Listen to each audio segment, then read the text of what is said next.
ఇప్పటి వరకు సహోదరులు పలుమార్లు ప్రార్థన చేశారు కాబట్టి నేను నేరుగా విషయంలోనికి వెళ్ళదలిచాను.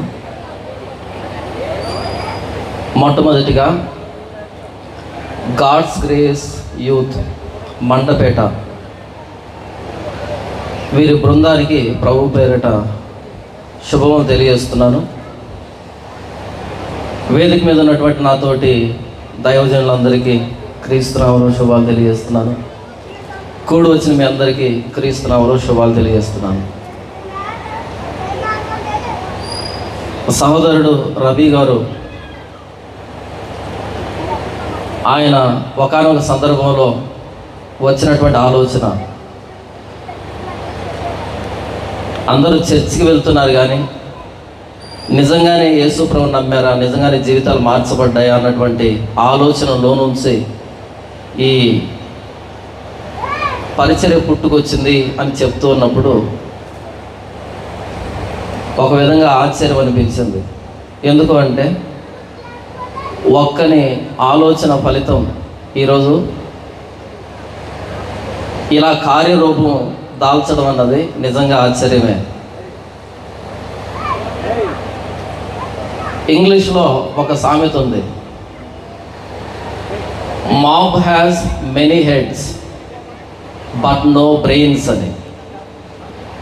మాబ్ అంటే గుంపు, గుంపులో తలలుంటాయి కానీ మెదడు ఉండదు అని. నా ఉద్దేశం ఏంటంటే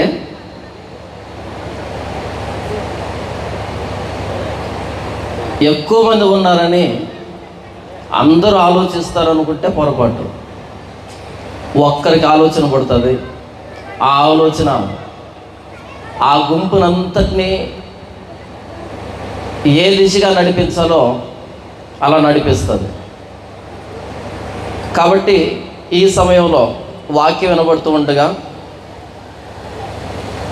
గుంపులో నేను ఒకడిని అనేటట్టు కాకుండా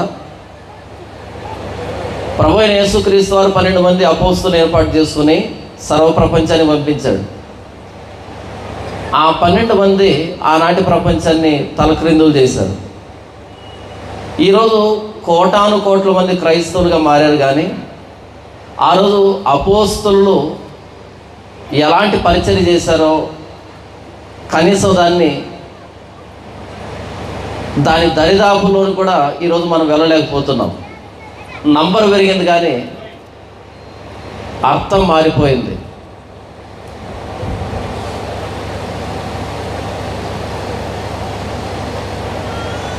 ఎందుకని క్రైస్తవులు చర్చికి వెళ్తూ ఉన్నా సరే, యేసు ప్రభువుని నమ్ముకున్నామని చెప్పుకుంటున్నా సరే జీవితాలు మార్చబడటం లేదు అంటే యేసు ప్రభువును ఎందుకు నమ్ముకోవాలో, ఎలా నమ్ముకోవాలో అలా నమ్ముకోలేదు కాబట్టే మన జీవితాలు మార్చబడలేదు. మీరు ఎప్పుడైనా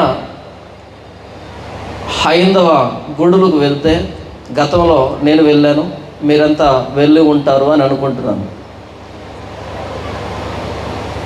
అలా ప్రవేశించేటప్పుడు ఆ ప్రహరీ గోడకి ఇటువైపు ఒక దేవుడు, ఇటువైపు ఒక దేవుడు, లోపలికి వెళ్ళగానే అక్కడ ఎదురుగా ఒక దేవుడు, అలా ప్రదక్షిణ చేస్తున్నప్పుడు ఆ చుట్టూ ఒక్కో మూల ఒక్కో దేవుడు, ఆ పైన గోపురం అంతా రకరకాల దేవుళ్ళు దేవతలు, వాళ్ళ పేర్లు కూడా మనకు తెలియదు, లోపల ఇంకో దేవుడు. ఇలా చాలామందిని మనం చూస్తాం, చాలామంది దేవీ దేవతలను చూస్తాం. నేను విమర్శించడానికి చెప్పట్లేదు, మీకు అర్థం కావడానికి చెప్తున్నాను. అక్కడికి వెళ్ళి గతంలో నేను కానీ మీరు కానీ ఏం చేస్తామంటే, దేవుడా నాకు 10th క్లాస్ ఎగ్జామ్స్ దగ్గర పడుతున్నాయి, నన్ను పాస్ చేస్తే నేను ఫలానా నీకు సమర్పించుకుంటాను, లేకపోతే నాకు పిల్లలు లేరు, నాకు పిల్లలు పుడితే నీకు ఫలానా సమర్పించుకుంటాను. ఇలాంటి మొక్కుబడి చేసుకొని మనం వచ్చేవాళ్ళం. నేనైతే అలాగే భక్తి సాగించాను. ఏ గుడికి వెళ్ళాను, అక్కడ ఎంతమంది దేవుళ్ళు ఉన్నారు, వారి చరిత్ర ఏంటి, ఎప్పుడు నేనైతే ఆలోచించలేదు. ఎందుకు వెళ్ళేవాడినంటే, నాకు సమస్య వచ్చింది, నా సమస్య తీర్చు. ఇంతమందిలో ఎవరు తీర్చినా ఓకే, పర్టికులర్గా నువ్వే తీర్చాలని లేదు. ఎవరు తీర్చినా ఓకే, నా సమస్య అయితే పోవాలి. ఇందులో మీకు భక్తి కనిపించిందా, నా స్వార్థం కనిపించిందా? స్వార్థమే కదా. భక్తి అనేది ఎలాగొస్తుందంటే, నేను ఎవరికి నమస్కారం పెడుతున్నాను, ఆయన చరిత్ర ఏంటి, ఆయన ఏం చెప్పాడు, ఆయన నన్ను ఎలా ఉండమంటున్నాడు, ఇలా ఆయన గురించి తెలుసుకునే కొద్దీ నాకు నిజమైన భక్తి వస్తుంది ఆయన పట్ల. కానీ నేను అక్కడికి వెళ్ళింది దేనికంటే, ఆయన గురించి తెలుసుకోవడానికి కాదు, నా గురించి ఆయనకు చెప్పడానికి వెళ్ళాను.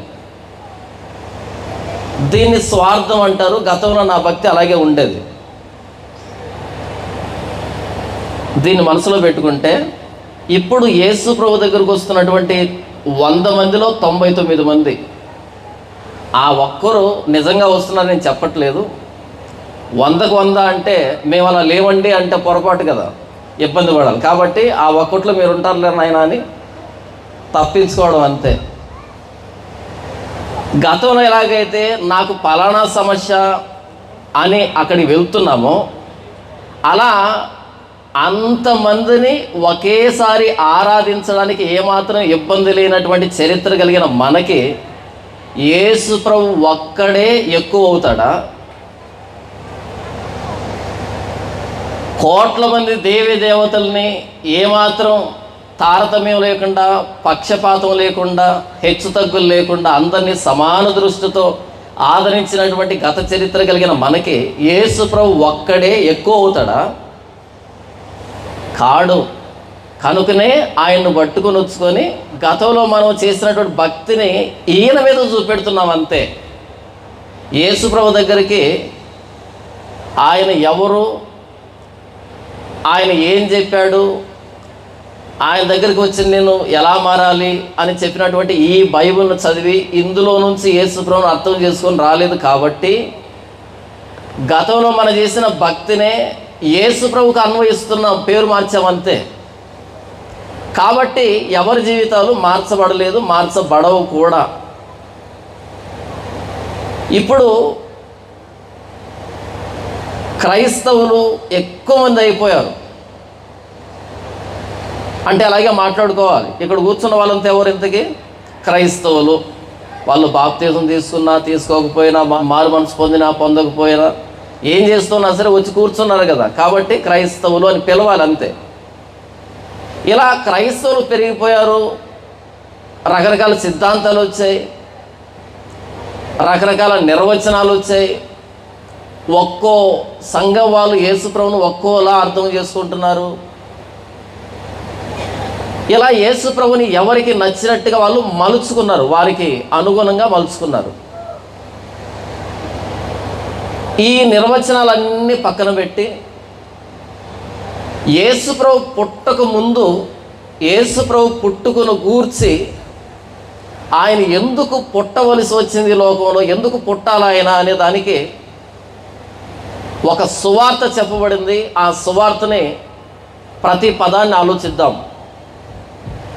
మత్తయి సువార్త 1వ అధ్యాయము 18వ వచనం నుంచి 25వ వచనం వరకు ఉన్నటువంటి సందర్భాన్ని నేను చదివి వినిపిస్తాను. మనందరికీ పరిచయం ఉన్నటువంటి సందర్భం ఇది.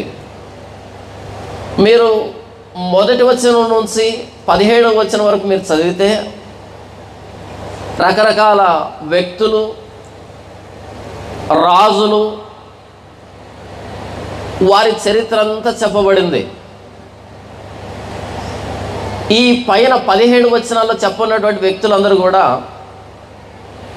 నీలాంటి నాలాంటి వ్యక్తులు, నీలాగా నాలాగా పుట్టిన వ్యక్తులు. ఎంతమందిని చెప్పుకుంటూ వచ్చి మత్తయ్య గారు ఇప్పుడు ఒక ఆయన్ను పరిచయం చేస్తున్నాడు. 18వ వచనం, యేసుక్రీస్తు జనన విధము ఎట్లనగా అని పరిచయం చేస్తున్నాడు. ఈ 18వ వచనానికి పైన 17 వచనాల్లో రకరకాల వ్యక్తుల్ని పరిచయం చేశాడు ఆయన.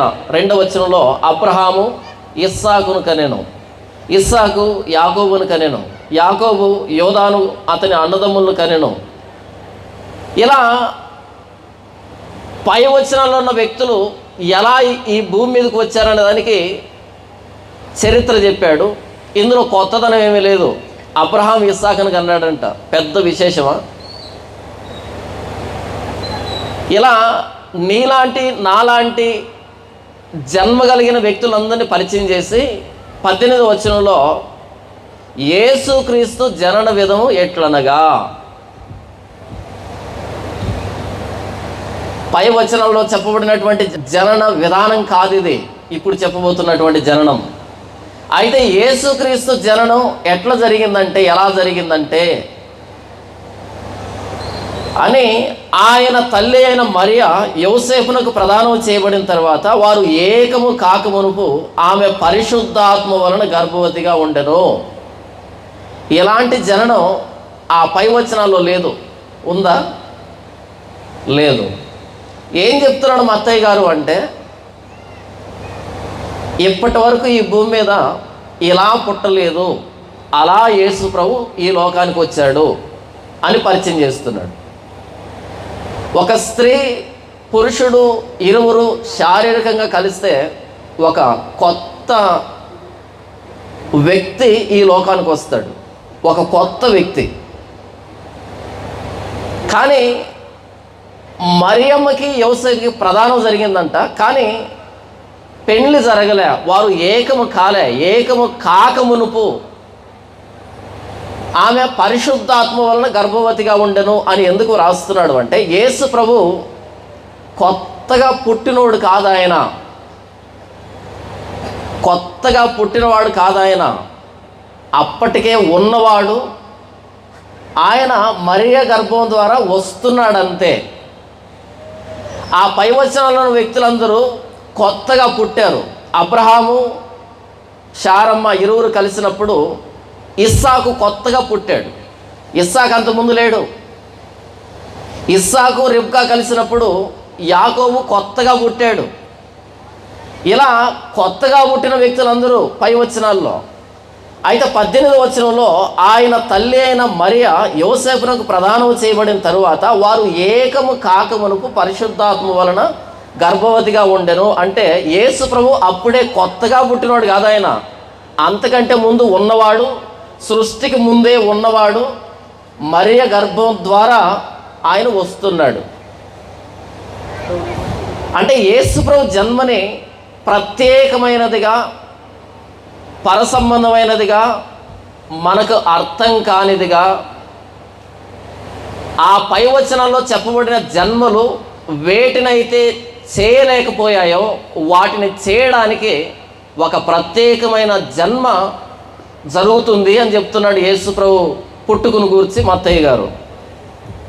ఎప్పుడైతే మరియమ్మ గర్భవతిగా ఉందో 19వ వచనంలో ఆమె భర్త అయిన యోసేపు నీతిమంతుడై ఉండి ఆమెను అవమానపరచనొల్లక రహస్యముగా ఆమెను విడనాడ ఉద్దేశించెను.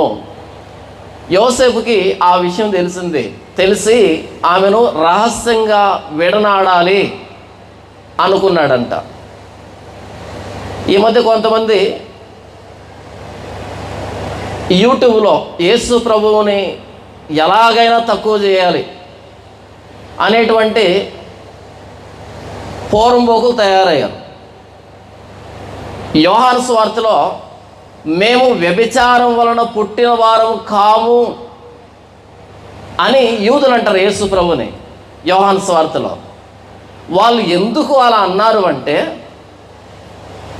మరియమ్మ వ్యభిచారం ద్వారా యేసు ప్రభువును కన్నది అని అప్పటికే యూదుల్లో ఒక ప్రచారం జరిగిందంట. ఇలాంటి పోరంబోకులకి అందరికీ నేను చెప్తున్న విషయం ఏంటంటే, ఆమె భర్త అయిన యోసేపు నీతిమంతుడై ఉండి ఆమెను అవమానపరచనొల్లక రహస్యముగా ఆమెను విడనాడ ఉద్దేశించను. అంటే ఈ మొక్క ఎవరికి తెలియదు. తెలిసింది ఎవరికి? యోసేపుకు మాత్రమే. మరియ గర్భవతిగా ఉంది అని తెలిసింది ఎవరికి? మొత్తం ఊరందరికా? మొత్తం ఊరందరికీ అయితే రహస్యమైనది విడిచిపెడతాడు, బహిరంగంగానే విడిచిపెడతాడు. తనకొక్కడికే తెలుసు కాబట్టి, తనని అందరికీ చెప్పి అవమానపరచడం ఇష్టం లేదు కాబట్టి రహస్యంగా విడిచిపెడదామని ఆలోచిస్తున్నాడు. యేసు ప్రభు మీద ఏదో ఒక విధంగా బురద చల్లాలి అనే కంకణం కట్టుకున్నటువంటి వాళ్ళు, మేము వ్యభిచారం వలన పుట్టిన వారము కాము అంటే, యేసు ప్రభు వ్యభిచారం వలన పుట్టాడనే విషయం అందరికీ తెలుసు అనేటట్టుగా ప్రచారం చేస్తున్నాడు. కాదు, ఆ విషయం తెలిసింది కేవలం యోసేపుకు మాత్రమే. ఆయన కూడా మానవ రీత్యా అనుకుంటున్నాడు, ఇది ఎలా సాధ్యం? ఏకము కాకమునుపు ఒక స్త్రీ గర్భవతిగా ఎలా ఉంటుంది అని మానవ రీతిగా ఆలోచిస్తూ తనని రహస్యంగా విడిచిపెట్టడానికి ఆలోచిస్తున్నాడు ఆయన.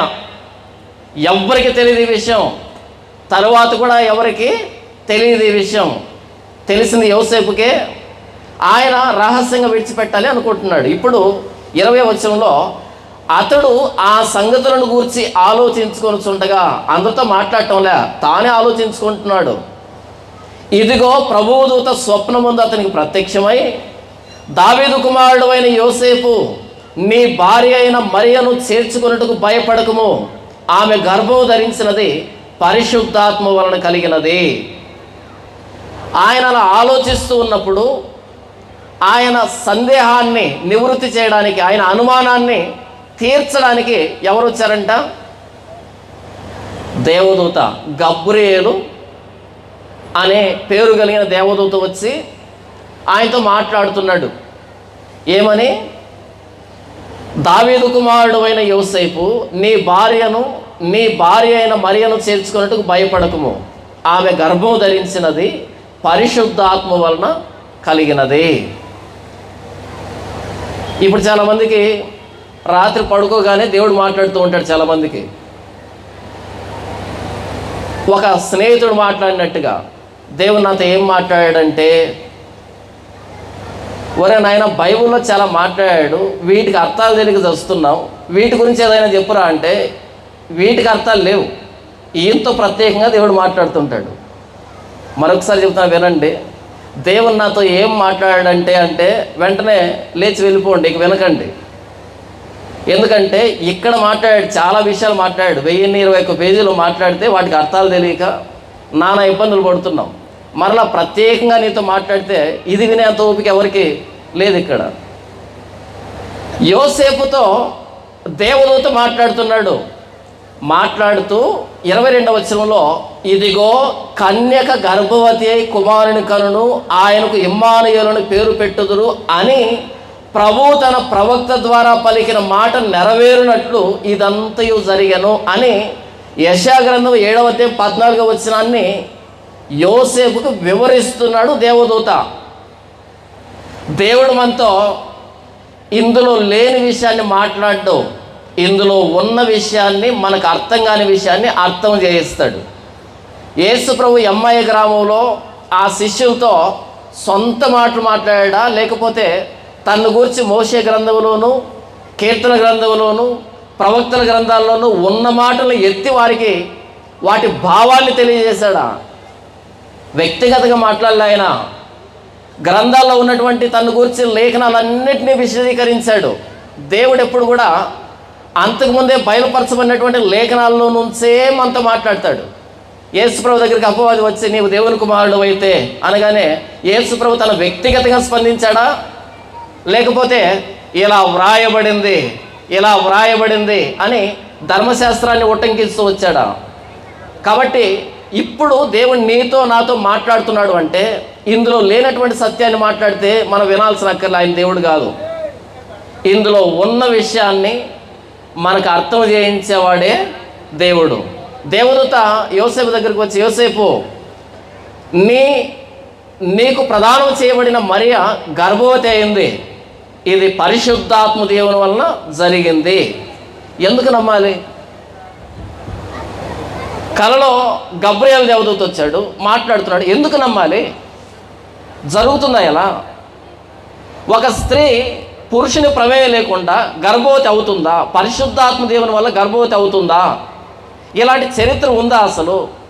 ఎందుకు నమ్మాలి? ఎందుకు నమ్మాలంటే యోసేపు దీనిని గూర్చి క్రీస్తుకు పూర్వం 700 సంవత్సరాల్లోనే ప్రవక్త అయిన యెషయా ద్వారా దేవుడు పలికించాడు. ఆ ప్రవచన నెరవేర్పు ఇది అని వివరించినప్పుడు ఇప్పుడు నమ్మడానికి ఆస్కారం ఉంది. నాతో దేవుడు పలానా మాట్లాడుతున్నాడు అని చెప్పి దానికి ఆధారం బైబిల్లో లేకపోతే దేవుడు మాట్లాడినట్టు కాదు, వాడి వ్యక్తిగత స్వార్థాన్ని నెరవేర్చుకోవడానికే మాట్లాడుతున్నాడు. ఇలా కోటలు కట్టేశారు, దేవుడు నాతో ఇలా మాట్లాడుతున్నాడు అని. తప్పు. నేను ఎందుకు ఈ మాట చెప్పాను అంటే, దేవుడు ఎలా మాట్లాడతాడు అంటే, తాను అంతకుముందే బయలుపరిచినటువంటి సత్యంలో నుంచే మనతో మాట్లాడతాడు. కొత్తగా మాట్లాడాల్సిన అక్కర్ లేదు. ఒకవేళ అక్కర్ ఉంటే కనుక ఈ గ్రంథం సంపూర్తి అయి ఉండేది కాదు, ఇది అసంపూర్ణం అవుతుంది. ఇందులో ఉన్న ప్రతి మాటను మనం అర్థం చేసుకుంటే ప్రతి సందర్భానికి పరిష్కారం మనకే తెలిసిపోతుంది. ఇందులో ఉన్నటువంటి వాక్యాలను విడిచిపెట్టేసి దేవా నాతో మాట్లాడంటే మాట్లాడడానికి ఏమీ లేదు. నీలాంటి నాలాంటి వ్యక్తులే బైబిల్ నిండా ఉన్నారు. వాళ్ళందరితో ఆయా పరిస్థితుల్లో దేవుడు మాట్లాడాడు. వాటిని అర్థం చేసుకుంటే మనకొచ్చే ప్రతి పరిస్థితికి పరిష్కారం పాస్టర్ చెప్పాల్సిన అక్కర్లే, మనకే అర్థమవుతుంది. అయితే దీన్ని మూసిపెట్టి మనం నెత్తి మీద మూసుకేసుకుంటే ఉపయోగం ఉండదు. దీన్ని తెరిస్తేనే జీవితాలు మారుతాయి. దానికి మాత్రం ఇంతవరకు చెప్పాను. ఇప్పుడు అసలు విషయానికి వద్దాం. యోసేపు అనుమానిస్తూ ఉన్నప్పుడు మరియా తప్పు చేసింది, పాపం చేసింది. ఆ పాపం వల్ల పుట్టే బిడ్డ నా బిడ్డ ఎందుకు అవుతాడు, ఎలా అవుతాడు, వద్దు నాకు అని విడనాడాలి అనుకుంటున్నటువంటి సందర్భంలో గబ్రియేలు దేవదూత ఆయన స్వప్నంలోనికి వచ్చి మరియా పాపం చేయలేదు, మరియను పరిశుద్ధాత్మ దేవుడు కమ్ముకున్నప్పుడు, ఎలాగైతే యేసుప్రభు రూపాంతర కొండ మీద పోయినప్పుడు ఒక మేఘం శిష్యుల్ని కమ్ముకుంది కదా, అలా పరిశుద్ధాత్మ దేవుడు మరియను ఆవరించినప్పుడు మరియా గర్భవతి అయింది. ఇది పాపం ద్వారా జరిగింది కాదు, ఇది పరిశుద్ధాత్మ దేవుడు మరియను ఆవరించడం ద్వారా జరిగినటువంటి కార్యము. ఇది పరలోక కార్యము తప్ప పాప కార్యము కాదు. నంబర్ 2, ఆ పుట్టబోయే బిడ్డ ఎవరో పాపానికి ప్రతిఫలం కాదు, యావత్తు ప్రపంచ పాపాన్ని పరిహరించబోయే శిశువు పుట్టబోతూ ఉన్నది. పాపం కాదు పుట్టబోతూ ఉన్నది, పాపం ఇక మీదట లేకుండా చేసేటువంటి శిశువు పుట్టబోతున్నాడు అని గబ్రియేలు దేవదూత యోసేపుకి వివరిస్తూ ఉన్నాడు. 21వ వచనం, ఆమె ఒక కుమారుని కనును, తన ప్రజలను వారి పాపముల నుండి ఆయనే రక్షించును, కనుక ఆయనకు యేసు అని పేరు పెట్టుదువు అనెను. ఎవరి మాట చెప్తున్నారు? నేను కడప నుండి వచ్చాను ఇక్కడికి, పెద్ద విశేషం కాదు ఇది. గబ్రియేలు దేవదూత పరలోకం నుండి వచ్చాడు. ఏం చెప్పడానికి? మోకాలు నొప్పులు పోతాయని చెప్పడానికి కాదు వచ్చింది ఆయన. అందుకేనా? కడుపులో గడ్డలు కలుగుతాయని చెప్పడానికి కాదు వచ్చింది ఆయన. పిల్లలు పుడతారని చెప్పడానికి కాదు వచ్చింది ఆయన. ఉద్యోగాలు వస్తాయని చెప్పడానికి కాదు ఆయన వచ్చింది. అప్పులు పోతాయని కాదు. ఏం చెప్పడానికి వచ్చాడు? మరియా ఒక కుమారుని కనబోతుంది. ఆ కుమారుడు ఎవరు అంటే తన ప్రజలను వారి పాపముల నుండి, పాపములో కాదు. మనం యేసుప్రభుని ఏమడుగుతామంటే, ప్రభువా ఈ ఒక్కసారి నన్ను తప్పిస్తే, ఏది ఎవరికి కనపడకుండా మూసి పెడితే అని దాని అర్థం. ఈ ఒక్కసారి ఎవరికి కనపడకుండా దాచిపెడితే అలా రక్షించడు యేసుప్రభు, పాపముల నుండి రక్షిస్తాడంట. నాకు తెలియక అడుగుతాను, ఈ మాట గబ్రియేలు యోసేపు చెబుతూ ఉన్నప్పుడు ఆనాటి ప్రపంచంలో పిల్లలు లేనటువంటి తల్లిదండ్రులు లేరా?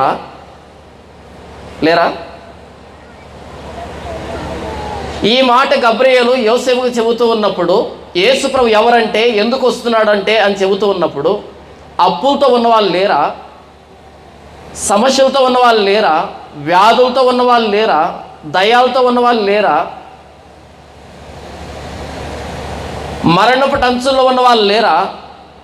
ఈరోజు మనం ఏ సమస్యలతోనైతే యేసుప్రభు నమ్ముకున్నామో అలాంటి వాళ్ళు లేరా ఆనాటి ప్రపంచంలో? ఎక్కువ మాట్లాడితే మనం చాలా మంచి స్థానంలో ఉన్న వాళ్ళకంటే ఏదైనా రోగం వచ్చిందనుకో, ఆ రోజు వాళ్ళకి 2000 సంవత్సరాల క్రితం ఆనాటి వ్యక్తులకి హాస్పిటల్స్ లేవు, మెడికల్ షాపులు లేవు.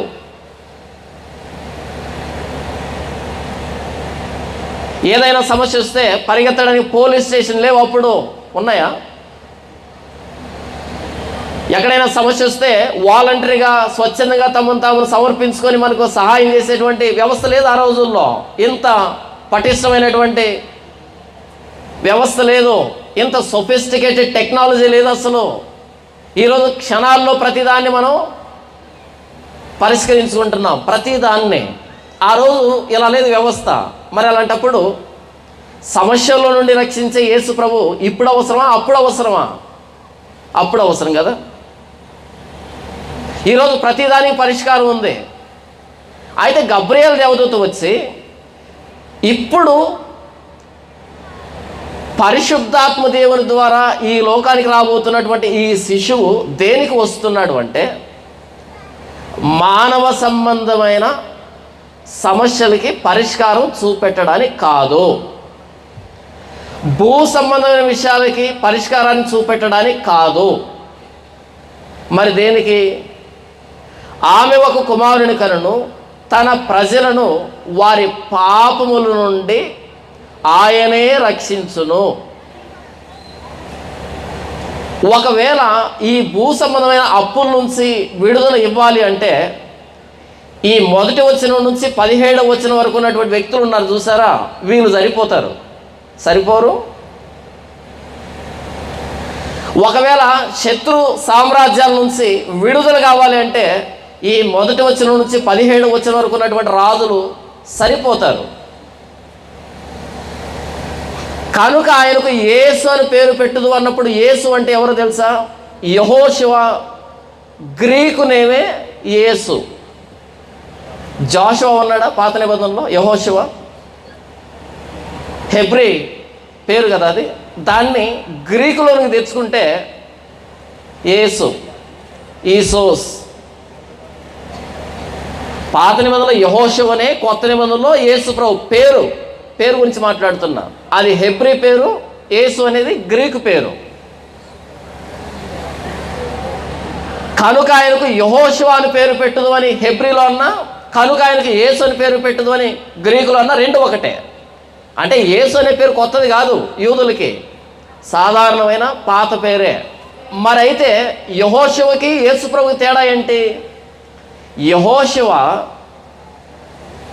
ఆ కనాను ప్రాంతంలో ఉన్నటువంటి 7 జాతుల ప్రజల నుంచి ఇశ్రాయేలుని రక్షించాడు. కనాను దేశంలో ఉన్న 7 జాతుల ప్రజలను వెళ్ళగొట్టి ఆ భూభాగాన్ని ఇశ్రాయేలులకి కొలిచి ఇచ్చాడు. అయితే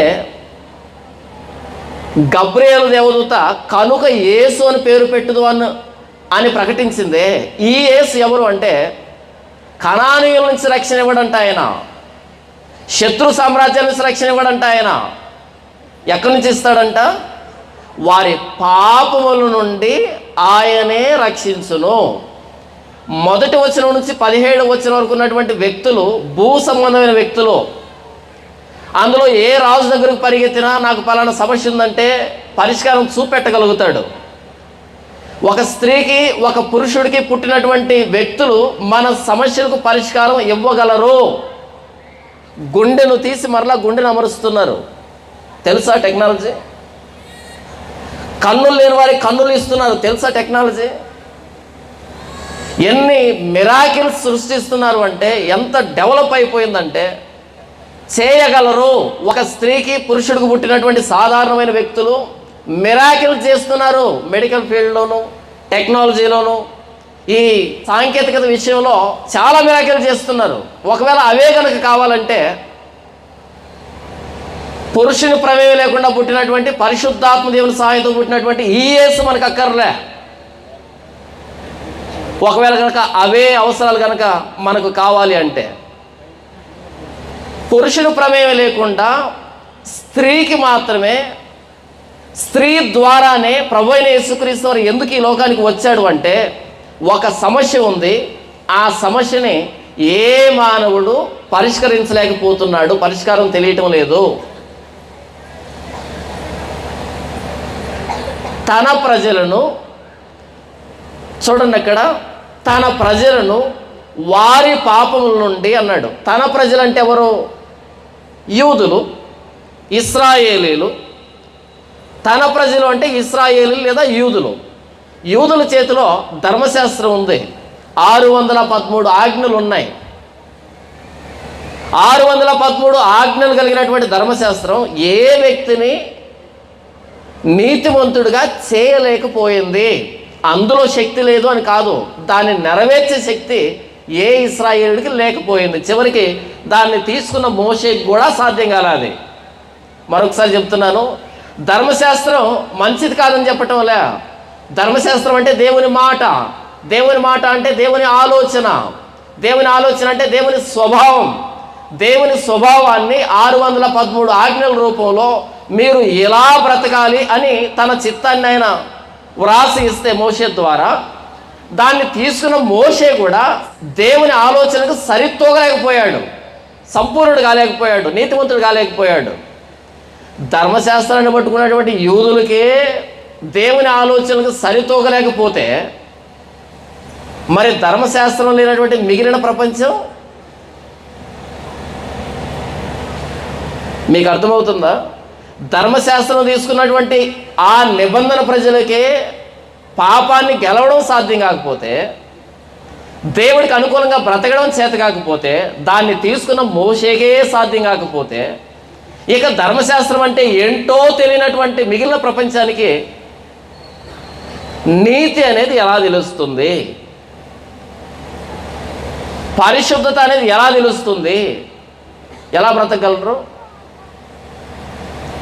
ధర్మశాస్త్రం తీసుకున్నటువంటి తన ప్రజల్ని ధర్మశాస్త్రం రక్షించలేకపోతే, రక్షించకపోగా ఈ ధర్మశాస్త్రమే అంతకంతకు శిక్షకు కారణమైతే,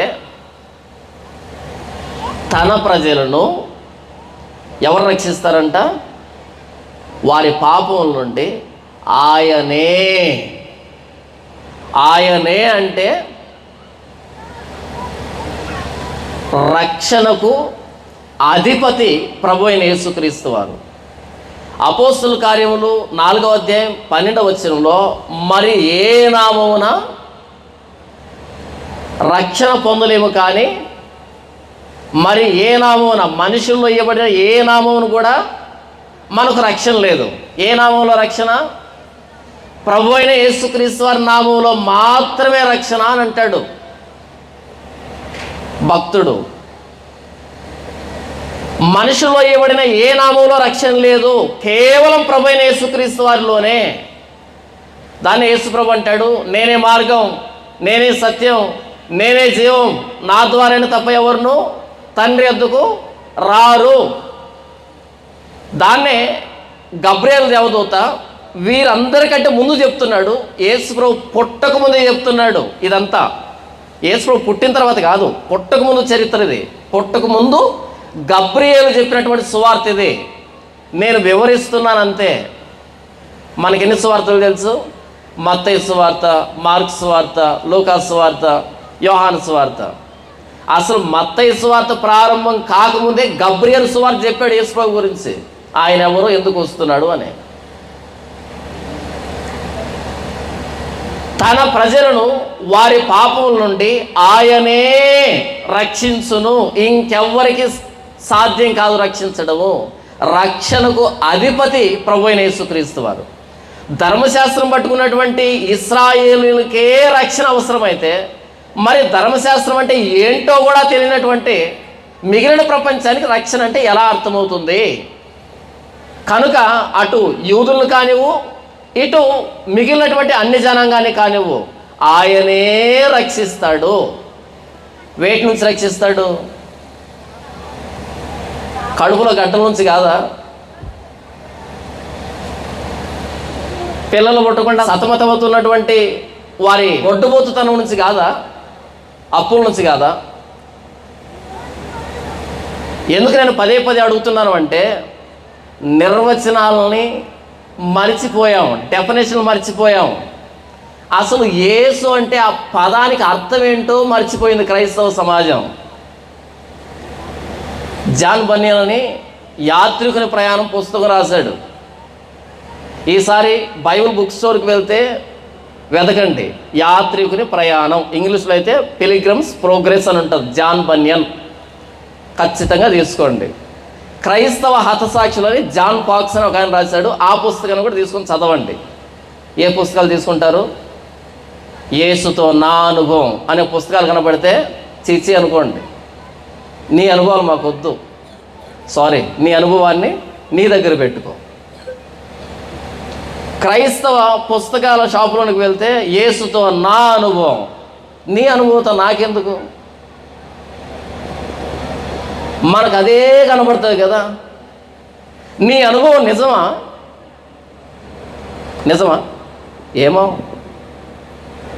నిజమవ్వచ్చు, నిజం కాకపోవచ్చు. ఇందులో ఉన్న అనుభవాలు నిజమా? 100%. ఏమైనా సందేహమా? మరి ఈ అనుభవాలు వదిలిపెట్టి యెహోషువ ఎవరు, ఆయన అనుభవం ఏంటి ఎప్పుడైనా పరిశోధించామా? లే. యేసన్న అనుభవాలు అయితే మనకు కావాలి.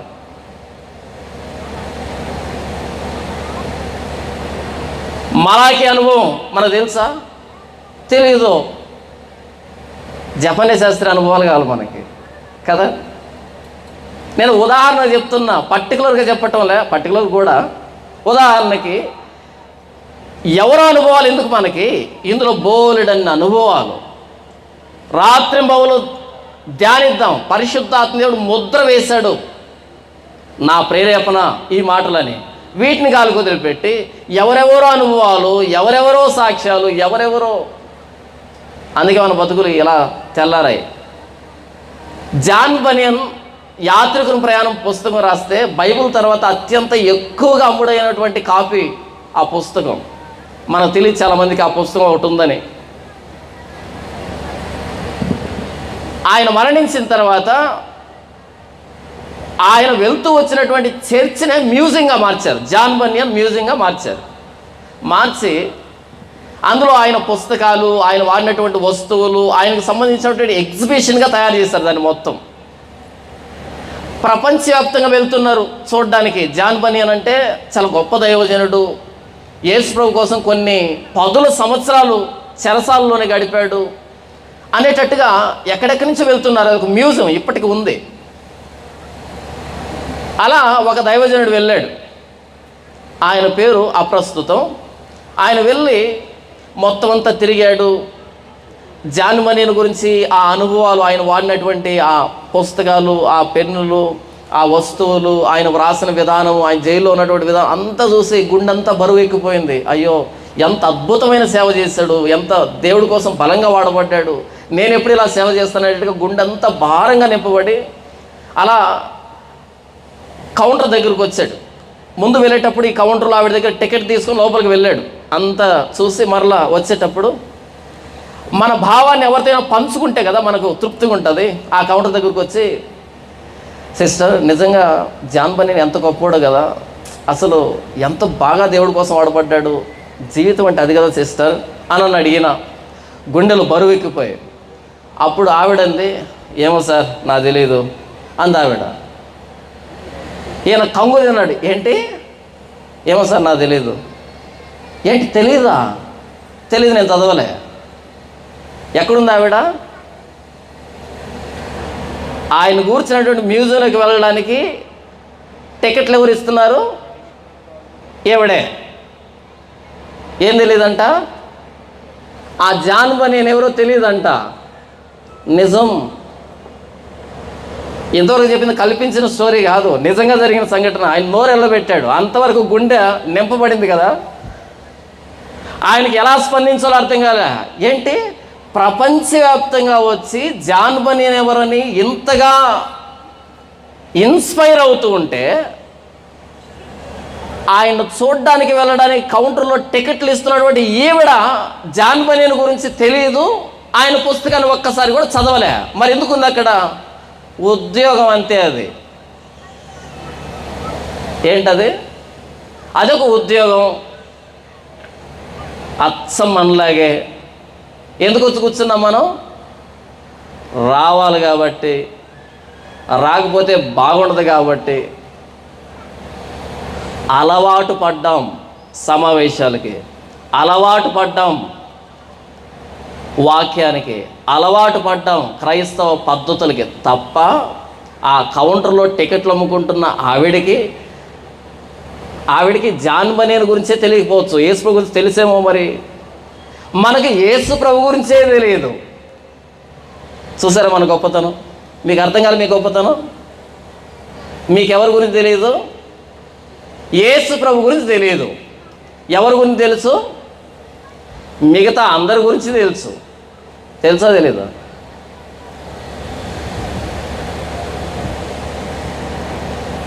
మొన్న ఒక వ్యక్తి ఫోన్ చేశాడు, అన్న మీరేంటి పెద్ద చిన్న లేకుండా ఆయన అంత మాట అనేసారంటే వాడు వేస్ట్ గాడు వదిలిపెట్టే అన్న. ఆ వ్యక్తి గుండె ఆగినంత పని అయిపోయింది. ఏంటి వేస్ట్ గాడా? మీకు అర్థమైందా? ఎవరినన్నా నేను వేస్ట్ అని? యేసు ప్రభునా? యెషయా గారినా? మలాకీనా? ఎజ్రానా? నెహమ్యానా? పౌలునా? కాదు కదా. ఎవరినన్నాను? ఒక వ్యక్తిని. ఎందుకన్నాను? నీకు తెలియంది నాకు తెలుసు కాబట్టి. ఆ వ్యక్తి నా దగ్గర 10 లక్షలు అప్పు చేయలే, నాకు అప్పు ఎగ్గొట్టి తిరగటంలే. ఆయన ఎక్కడో ఉన్నాడు, నేను ఎక్కడో ఉన్నాను. మరి నేను ఎందుకన్నాను? యూట్యూబ్లో వ్యూస్ కోసంలే. మరి మీరు బుర్ర ఉపయోగించరా? తిడితే వ్యూస్ వస్తాయా? పొగిడితే వ్యూస్ వస్తాయా? తిడితే ఆ వ్యక్తి ఫాలోవర్స్ ఏమవుతారు? బ్యాన్ చేస్తారు. పొగిడితే కదా హక్కును చేర్చుకుంటారు. నేనేమంటున్నాను అంటే, మనకు వ్యక్తుల గురించి తెలిసినంతగా యేసు ప్రభు గురించి తెలియని కారణం చేత మన జీవితాలు మారలే. జాన్ బనీన్ గురించి ఆ మ్యూజియానికి ఎంట్రన్స్లో టికెట్లు ఇస్తున్న ఆవిడికి జాన్ బనీన్ ఎవరో తెలియదు. అది ఒక ఉద్యోగంలాగా భావించింది. తప్పులేదు. జాన్ బనీన్ గురించి తెలియకపోతే నరకానికి ఏమి వెళ్ళం, తప్పులేదు. నైతికంగా తప్పు. అరే ఆయన గురించి బ్రతుకుతూ ఉండి ఆయన గురించి 4 ముక్కలు తెలుసుకోకపోతే ఎలా అని నైతికంగా తప్పు మోపొచ్చు. కానీ చచ్చిపోయి నరకానికి పోయేంత తప్పేం కాదు అది. కానీ బైబిల్ను పట్టుకొని యేసు ప్రభు గురించి తెలియకుండా మిగిలిన అందరి గురించి మనం తెలుసుకుంటున్నామంటే చాలా తప్పు. ఇది చాలా పాపం, ఇది ద్రోహం. ఇది మన కోసం ఎవరు ప్రాణం పెట్టలే. మన కోసం ప్రాణం పెట్టింది ఎవరు? ప్రభు అయిన యేసుక్రీస్తు వారు మాత్రమే. మరి ఆయన గురించి నీకు ఎంత తెలుసు? తన ప్రజలను వారి పాపముల నుండి ఆయనే రక్షించును గనక, పాపాల నుండి రక్షించేది ఎవరంటే యేసు ప్రభు మాత్రమే. మరి రోగాల నుండి డాక్టర్లు రక్షించరా? మరి కోర్టులో కేసుల నుండి మంచి అడ్వకేట్ని పెట్టుకో, బయటకు తీసుకొని వస్తుంది. మరి కుటుంబంలో కలహాల అంటే మంచి కౌన్సిలింగ్ సెంటర్కి వెళ్ళు. కుదరని రోగం అంటే అమెరికాలో ట్రై చేయి, మంచి హాస్పిటల్స్ ఉన్నాయి. వారి పాపముల నుండి ఆయనే రక్షిస్తాడు. యేసు ప్రభు ఎందుకు ఈ లోకానికి రావాల్సి వచ్చిందంటే, పాపం అనేది ఒకటి ఈ లోకంలో ప్రవేశించింది ఏదైనా తోటలో ఆదాము హవ్వల అవిధేయత ద్వారా. దానికి అప్పటి నుండి గబ్రియలు దేవదూత చెప్తున్నంత వరకు పాపానికి క్షమాపణ లేదు, పాపానికి పరిష్కారం లేదు. ముంబైలో జూ ఉంది. బహుశా ముంబయో మరి ఢిల్లీనో నాకంత గ్యారంటీ తెలీదు. ఒక జూ. అందరూ జూలో ఆ సింహాలని పులుల్ని చూస్తూ ఉన్నారు. ఈలోపు ఒకడు తాగి బాగా ఎక్కువైంది వాడికి. ఏదో ఒక కొత్త స్టంట్ చేద్దాం అని ఆ పులి ఉన్నటువంటి ఆ కంచి మీదకి ఎక్కాడు. అంతే కదా, హీరోయిజం అన్నది కంచి యువతలుంటే కనబడదు కదా, కంచి మీదకి ఎక్కితేనే హీరోయిజం అన్నది కనబడుతుంది. ఆ కంచి మీదకి ఎక్కాడు. మీరు ఎప్పుడైనా జూకు వెళ్ళి పులి ఎక్కడ ఉంటుందని చూశారనుకోండి, పులి అటువైపు ఉంటుంది. దానికి ఈ గోడకి మధ్యలో ఒక 20 అడుగులు దూరం గ్యాప్ వదులుతారు. ఆ 20 అడుగులు ఒక పెద్ద కందకాన్ని తవ్వుతారు, చుట్టూ కందకాన్ని తవ్వుతారు. 20 అడుగులు 30 అడుగుల లోపల తవ్వుతారు. అటువైపు భూభాగం ఉంటుంది, దాని మీద పులి ఉంటుంది. ఆ భూభాగానికి సమానమైన ఎత్తులోనే ఇటువైపు గచ్చు కట్టుంటారు. మనం ఆ గచ్చు మీద నిలబడుకోవచ్చు. ఎందుకంటే పులి 20 అడుగులు అటువైపు నుంచి ఇటువైపుకి దుమకలేదు అది, ఎందుకంటే లోపలికి గొంతు ఉంది. అలా వచ్చి గొంతులో నుంచి ఇలా పైకి ఎగరలేదు. కాబట్టి మనం ఇలా నిలబడుకొని ఇలా చేతులు ఊపుతూ దాన్ని పలకరించవచ్చు. కానీ అక్కడికి ఎవరు ఎక్కే సాహసం చేయరు అనమాట. ఎందుకంటే పొరపాటు మిస్ అయితే ఇక అదే చివరి మజిలీ. కాబట్టి ఎవరు అక్కడికి ఎక్కరు. దానికంటే ముందు కొంచెం కంచె ఉంటుంది, ఓ మోకాలు ఎత్తు కంచె ఉంటుంది. అసలు ఎవరు వెళ్ళరు, బుద్ధున్నాడు వెళ్ళడు. వెళ్ళాలన్నా సరే కంచె ఉంటుంది, దాని మీద బోర్డు ఉంటుంది, ఎవరు దీన్ని దాటకండి అని. అటు తర్వాత గచ్చు ఉంటుంది, కందకం ఉంటుంది, భూభాగం ఉంటుంది, అక్కడ పులి ఉంటుంది. ఇలా సరాసరి చూడొచ్చు అనమాట. జూ, నేను చూసినటువంటి జూ.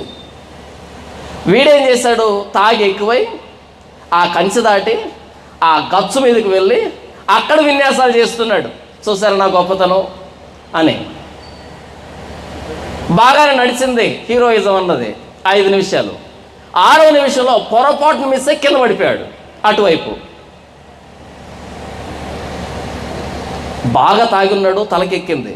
ఏం చేస్తున్నాడో తెలియలేదు కదా. ఎప్పుడైతే కింద పడ్డాడో మొత్తం దిగిపోయింది, ఏమీ లేదు ఇక. ఎందుకని పడింది ఎక్కడ, నీళ్ళలో కాదు, పడింది పులి బోనులో పడ్డాడు. అలా పడగానే అంతవరకు వీడి విన్యాసాలు చూస్తూ ఉన్నది. పడగానే నిదానంగా వచ్చింది పులి. ఎందుకని, నేనే ఎక్కలేకపోతున్నాను ఇన్ని రోజులుగా, వీడు ఎక్కుతాడేంటి, ఎక్కడికి పోడు అని నిదానంగా దగ్గరకు వచ్చింది. అది నడిచేటప్పుడు కెమెరాలతో తీశారు అందరూ, ఎందుకంటే కెమెరాలతో తీయడం తప్ప ఎవరేం చేయలేరు ఇక. అది నడిచేటప్పుడు ఒక్కో అడుగు ఎంత భయానకంగా ఉందంటే, ఎందుకంటే అది రానే వస్తుంది, తిన్నది తింటుంది. అలా దగ్గరకు వచ్చి వీడి ముఖంలో ముఖం పెట్టి గట్టిగా వాసన చూసి అలా 2 అడుగులు వెనక్కేసింది. అది దగ్గరకు వచ్చి వాడి ముఖంలో ముఖం పెడుతూ ఉన్నప్పుడు వాడి స్థానంలో మీరు ఉంటే ఆ అనుభవాన్ని మీరు వర్ణించగలరా? వాడి అనుభవం పక్కన పెట్టి దాన్ని చూస్తుంటే నాకేం చేయాలో అర్థం కావటంలే. నేను మొబైల్ పట్టుకొని ఉన్నాను, నేను ఏం చేస్తున్నాను అసలు కంప్లీట్గా నేనే మర్చిపోయాను. ఎందుకని అది పిల్లి కాదు, అది పులి. అలా ముఖంలో ముఖం పెట్టి గట్టిగా వాసన చూసింది. అలా 2 అడుగులు వెనక్కి వెళ్ళింది. ఒక్కసారిగా వెనుదిరిగి అమాంతం తలనిలా నోట గరుచుకుంది. మొత్తం తల అమాంతం తలనిలా నోట గరుచుకుంది. ఈ వీడియో తీసే వాళ్ళు ఏం చేశారు అంటే దాన్ని బ్లర్ చేశారు, ఆ ముఖాన్ని బ్లర్ చేశారు. ఎందుకని, చూడలేము, చేత కాదు. అలా మొత్తం తలను పట్టుకొని ఇలా లాక్కొని వెళ్తూ ఉంది. చాలా భయానకంగా ఉంది కదా. ఆదికాండము 4వ అధ్యాయము 6వ వచనంలో ఒక మాట వ్రాయబడింది. యెహోవా కయీనుతో నీకు కోపమేలా, ముఖము చిన్నబుచ్చుకొని ఉన్నావేమి, నీవు సత్క్రియ చేసిన ఎడల తల ఎత్తుకొనవా, సత్క్రియ చేయని ఎడల వాకిట పాపము పొంచి ఉండును, నీ ఎడల దానికి వాంఛ కలుగును, నీవు దాన్ని ఏలుదువు అనెను. అక్కడ ఏలుదువు అన్న దగ్గర నీవు దాన్ని ఏలాలి అనేది ఒరిజినల్గా మనం రాసుకోవాల్సింది. కానీ నీవు దాన్ని ఏలుదువు అనేను అన్నది మనకు సరిగ్గా అర్థం కాలేదు కదా. నీవు దాన్ని ఏలాలి, అది నిన్ను ఏలకూడదు, నీవు దాన్ని ఏలాలి. దేన్ని, పాపాన్ని. పాపం నిన్ను పరిపాలించేటట్టుగా చేసుకోకూడదు. పాపం చేయాలా వద్దా అన్నది నా మీద ఆధారపడి ఉండాలి. నేను డిసైడ్ చేయాలి దాన్ని. నేను ఉండలేకపోతున్నా, నేను భరించలేకపోతున్నా, ఏంటంటే అయిపోతుంది, నా వల్ల కావట్లేదు అంటే నువ్వు దాని పరిపాలనలో ఉన్నావు అర్థం, దాని పరిపాలనలో ఉన్నావు అని అర్థం. లేదు నేను పాపం నుంచి అలా అవలేలుగా పక్కకు వస్తున్నాను అంటే అది నా పరిపాలనలో ఉంది అని అర్థం.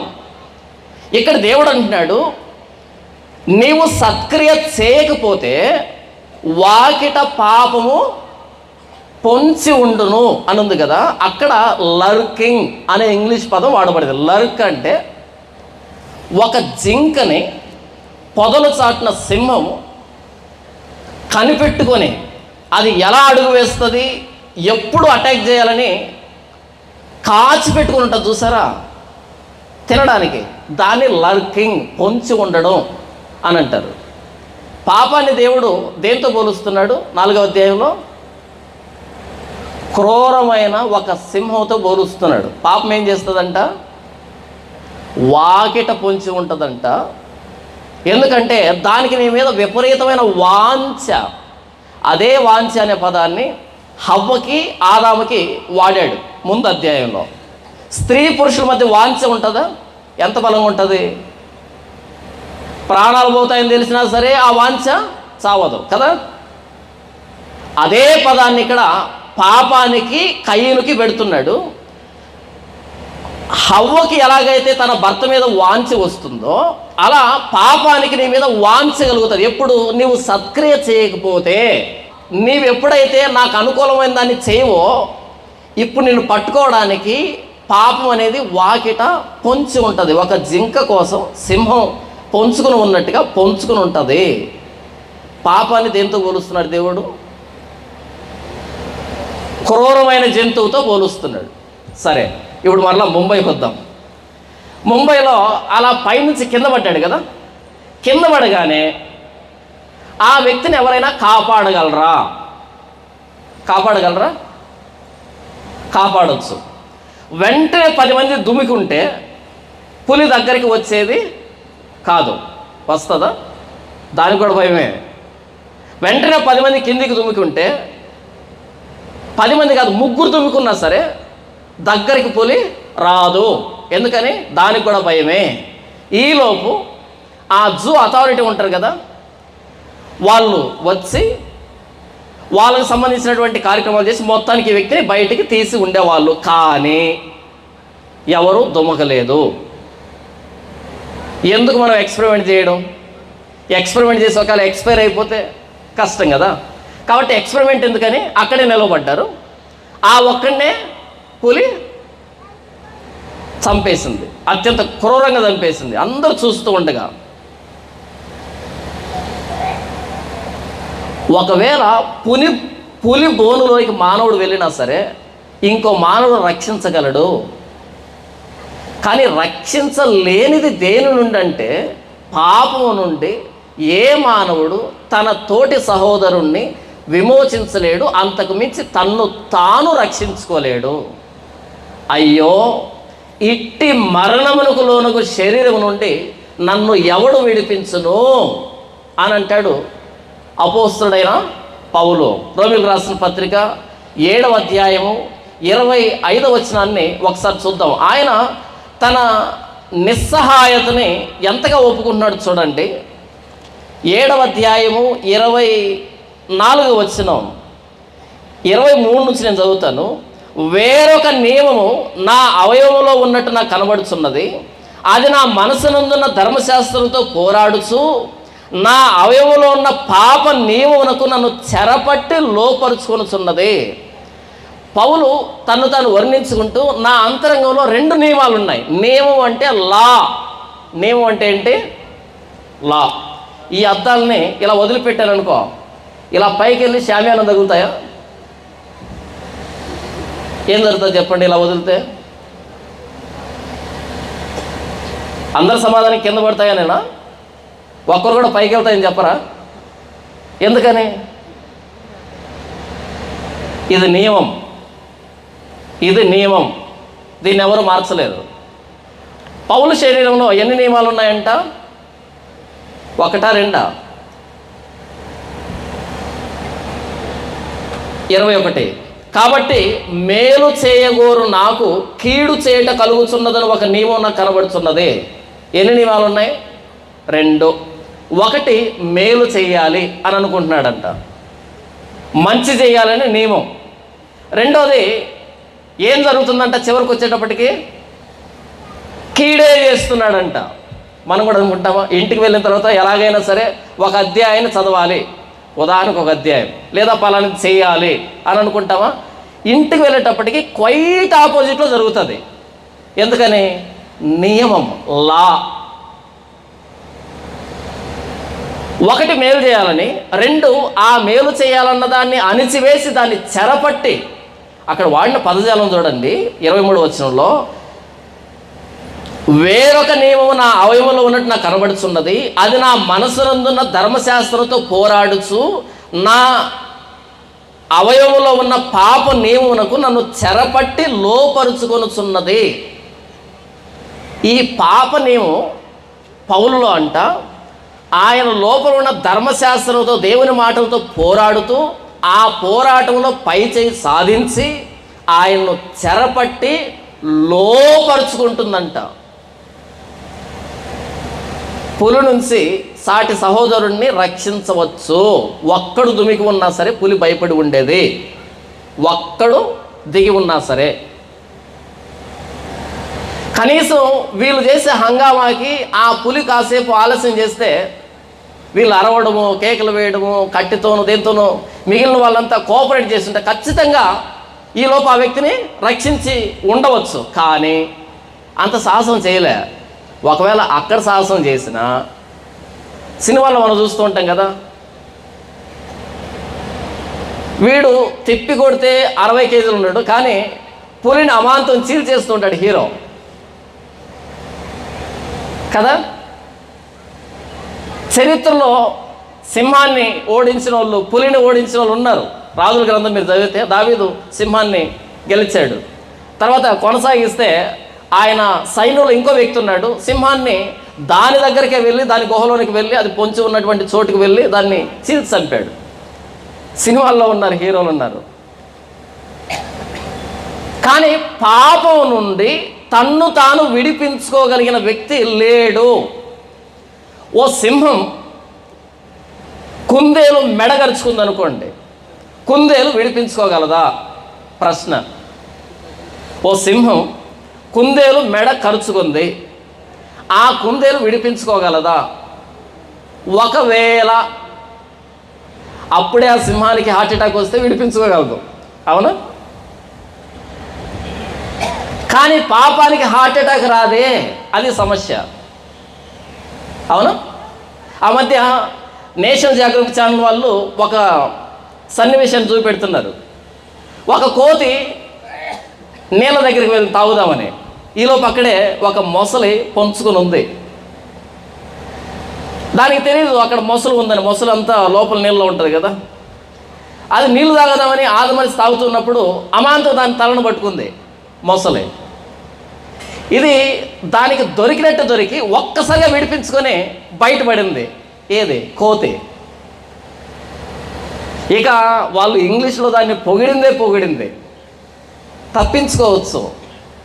మొసలి దొరికింది అని కొంచెం పట్టు విడిచిందనమాట, చిన్న కోతే కదా అనేటట్టుగా తప్పించుకుంది. కానీ పాపము ఆదమరవదే, పాపం ఏమాత్రం ఏమరపాటు చూపించదే. అది వాకిట పొంచి ఉంటుంది. ఎక్కడ పొంచి ఉంటుంది? బస్ స్టాండ్లో కాదంట, ఎక్కడ? వాకిట్లోనే, సొంత ఇంట్లోనే, సొంత శరీరంలోనే పొంచి ఉంటుందంట. ఎలా పొంచి ఉంటుందంటే దానికి వాంఛ, విపరీతమైన ఆశ అంటున్నామంటే. ఎవరంటే ఎవరైతే దేవుడి మాట ప్రకారం చేయటం లేదో వాళ్ళంటే విపరీతమైన పిచ్చి అంట, దానికి విపరీతమైన కోరికంట. వాకిట పాపం పొంచి ఉంటుంది. అక్కడ లర్క్ అనే పదం వాడబడింది. ఒక క్రూర మృగం ఒక తన ఎర కోసం ఎలా ఎదురు చూస్తుందో అలా ఎదురు చూస్తూ ఉంటుంది. దానికి వాంఛనివంటే అది నేను తినేస్తుంది. నీవు దాన్ని ఏలుబడి చేయాలంటే సత్క్రియ చేయాలి, నా మాట ప్రకారం బ్రతకాలి. నా మాట ప్రకారం బ్రతకలేదనుకో దానికి నీ మీద వాంఛ కలుగుతుంది, అది నిన్ను ఏలుబడి చేస్తుంది, అది నిన్ను పట్టుకుని వెళ్తుంది, లాక్కుని వెళ్తుంది, ఈడ్చుకుని వెళ్తుంది. అలా అపోస్తలుడైన పౌలు అంటున్నాడు 24వ వచనంలో, అయ్యో నేను ఎంత దౌర్భాగ్యుడను. ప్రశ్న వేస్తున్నాడు ఆయన. అయ్యో నేను ఎంత దౌర్భాగ్యుణ్ణి. ఎప్పుడు అంటున్నాడు ఈ మాట? బాప్తీసానికి ముందా, బాప్తీసం తర్వాతనా?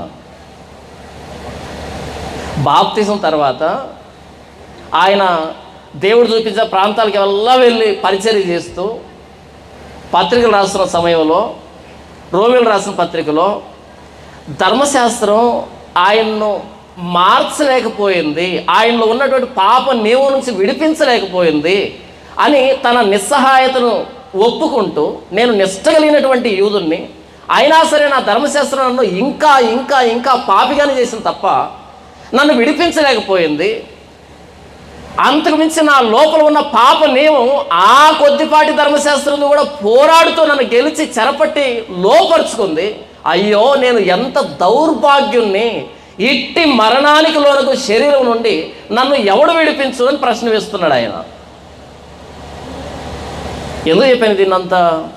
ఒక క్రూరమృగం మన మీద దాడి చేస్తే మనం తప్పించుకోలేం, మన వల్ల కాదు. ఒకవేళ దాని నుంచి తప్పించుకున్నా సరే, మన బలంతోటో మన శక్తితోటో యుక్తితోటో తప్పించుకున్నా సరే, పాపం నుండి ఏ మానవుడు తన్ను తాను విడిపించుకోలేడు అని పౌలు మాట్లాడుతున్నాడు ఇక్కడ. ధర్మశాస్త్రం కలిగినటువంటి పౌలు, ధర్మశాస్త్రంలో దిట్ట అయినటువంటి పౌలు. మనకు ఏ ధర్మశాస్త్రం లేదు.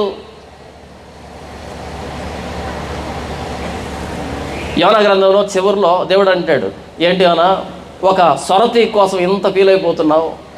నేనేమే మహాపట్టణం అంటే 120,000 కంటే ఎక్కువై బహు విస్తారమైన పశువులు కలిగినటువంటి, పశు సంపద కలిగినటువంటి అని మాట్లాడుతూ, కుడి ఎడమలు తెలియనటువంటి జనాభా. ఏం తెలియదంట వాళ్ళకి? ఇది కుడి, ఇది ఎడమ అని తెలియదంట. అంటే అక్షరార్థంగానా? అక్షరార్థం కాదు. ఏది పాపమో ఏది పరిశుద్ధమో తెలియదు వాళ్ళకి. మరి వాళ్ళ దగ్గర నుంచి అంత మార్పు వచ్చింది అంటే మామూలు విషయం యోనా అంటున్నాడు దేవుడు. మీకు అర్థమైందా? నేనేమో ప్రజలకే కుడి ఎడమని తెలీదా? మనకు కూడా తెలీదా? ఒక్క ఇశ్రాయేలీలకు తప్ప మిగిలిన ప్రపంచానికి కుడి ఎడమలు తెలియవు.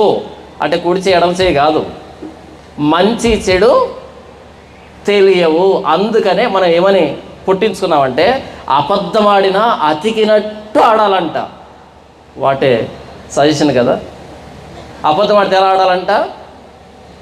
అతికినట్టు ఉండాలంట. నిన్ననే ఒక పేపర్లో చదువుతున్నా, ఒక నీతి కథ చదువుతున్నా. ఆ నీతి కథలో చెప్తున్నారు, వ్యభిచారం చేస్తారంట, 3వ కంటికి తెలియకూడదంట, 3వ కంటికి తెలిస్తే పాపం అంట. బాగుండలే?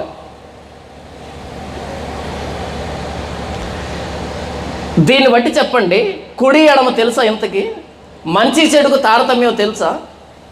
నేను ఏదనుకుంటే అదే మంచి. సినిమాలు ఏంటో తెలుసా? మంచి దొంగ.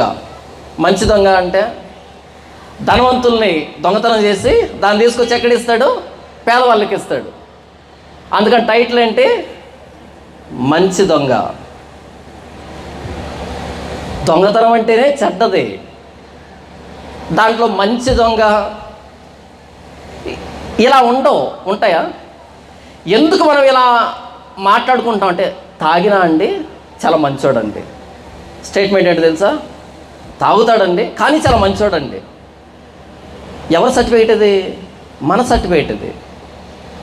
అవునే, మగాడు అన్నాక 10 మంది దగ్గర పోతారు, నువ్వు ఆడదాన్ని సర్దుకొని బతకాలి కదా. ఎంత అద్భుతమైన సలహాను. ఒక పాస్టర్ గారు ఆయన కొడుకు ఇంకో అమ్మాయిని మోసం చేస్తే నేను వెళ్ళాను తీర్పు తీర్చడానికి. ఇలాంటి కేసులన్నీ నాకే తగులుతాయి. వెళ్ళాను అక్కడికి. వెళ్తే, నువ్వు పాస్టర్ కదా, ఇలా చేయొచ్చా అని వాక్యం మాట్లాడుతుంటే, వాక్యం పక్కన పెట్టు, ఏం చేయాలి? చర్చిలో అయితే వాక్యం ప్రకారం మాట్లాడుకుంటా, ఇది నా సమస్య కాబట్టి వాక్యం వద్దు, అన్వయించబడదు, వాక్యం పక్కన పెట్టు. వాడు మగాడు 10 మంది దగ్గరికి పోతాడు, దానికి సిగ్గులే. నాకు బుర్ర గిర్రం తిరిగింది ఆ రోజు. ఏం స్టేట్మెంట్ ఇది? వాడు మగాడు 10 మంది దగ్గరికి వెళ్తాడు, దానికి సిగ్గులే. నీ కూతురు అలాగే చేస్తా, ఇదే స్టేట్మెంట్ ఇస్తావా? అప్పుడు కత్తి తీసుకుంటా, నరికేస్తా, పొడి చేస్తా, చీరేస్తా. అంటే మనకి పాపానికి పరిశుద్ధతకి తేడా తెలియదు. నా నీతి నాది, నీ నీతి నీది.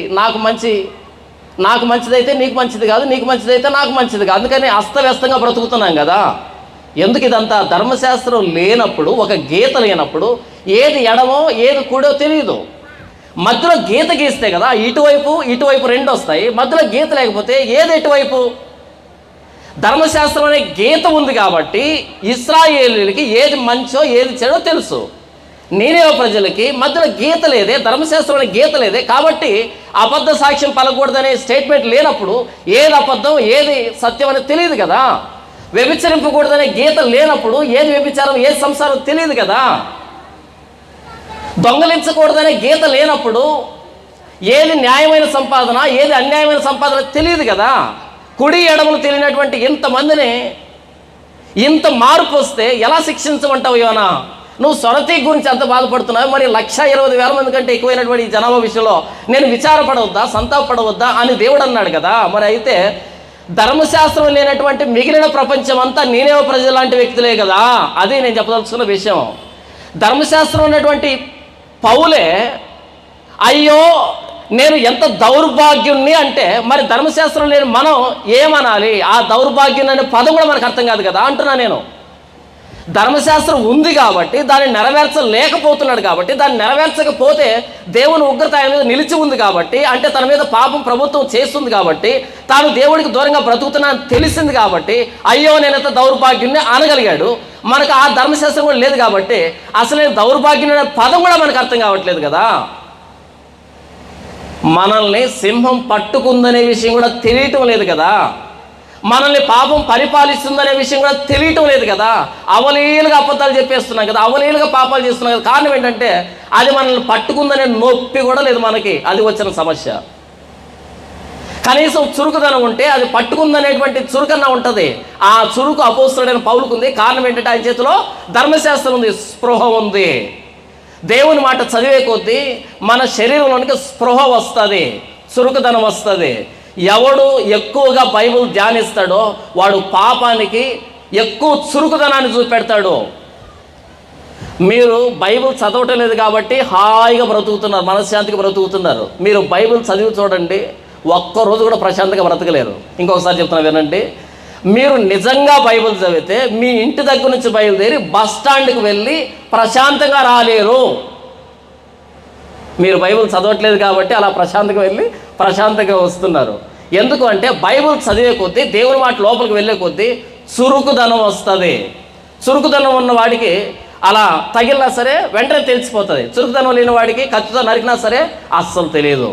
దేవుడి మాట లోపలికి వెళితే దేవుడి మనస్సాక్షి మనకు అర్థమైతే దేవుడి మనస్సాక్షికి వ్యతిరేకంగా మనం చేస్తున్న ప్రతి ఆలోచన మన మీద యుద్ధాన్ని ప్రకటిస్తుంది. అయ్యో నేను ఎంత దౌర్భాగ్యం అనేటువంటి ఆలోచన పుట్టిస్తుంది. మనం బైబిల్ చదవలేదు కాబట్టి మనకు అస్పృహ లేదు. దాన్నే పశ్చాత్తాపం అంటారు. పౌలు అంటున్నాడు, నేను బాప్తిసం తీసుకున్నాను, నేను అనేక మందికి స్వార్థ ప్రకటిస్తున్నాను, నేను అంతటోన్ని ఇంతటోన్ని అని అంటాను. ఆయన అయ్యో నేను ఎంత దౌర్భాగ్యుణ్ణి, యూదున్నైనటువంటి నేను ఇంత దౌర్భాగ్యుణ్ణి. ఎందుకు అంటే ఇట్టి మరణానికి లోనకు శరీరం నుండి నన్ను ఎవడు విడిపిస్తాడు అని కేక వేస్తున్నాడు.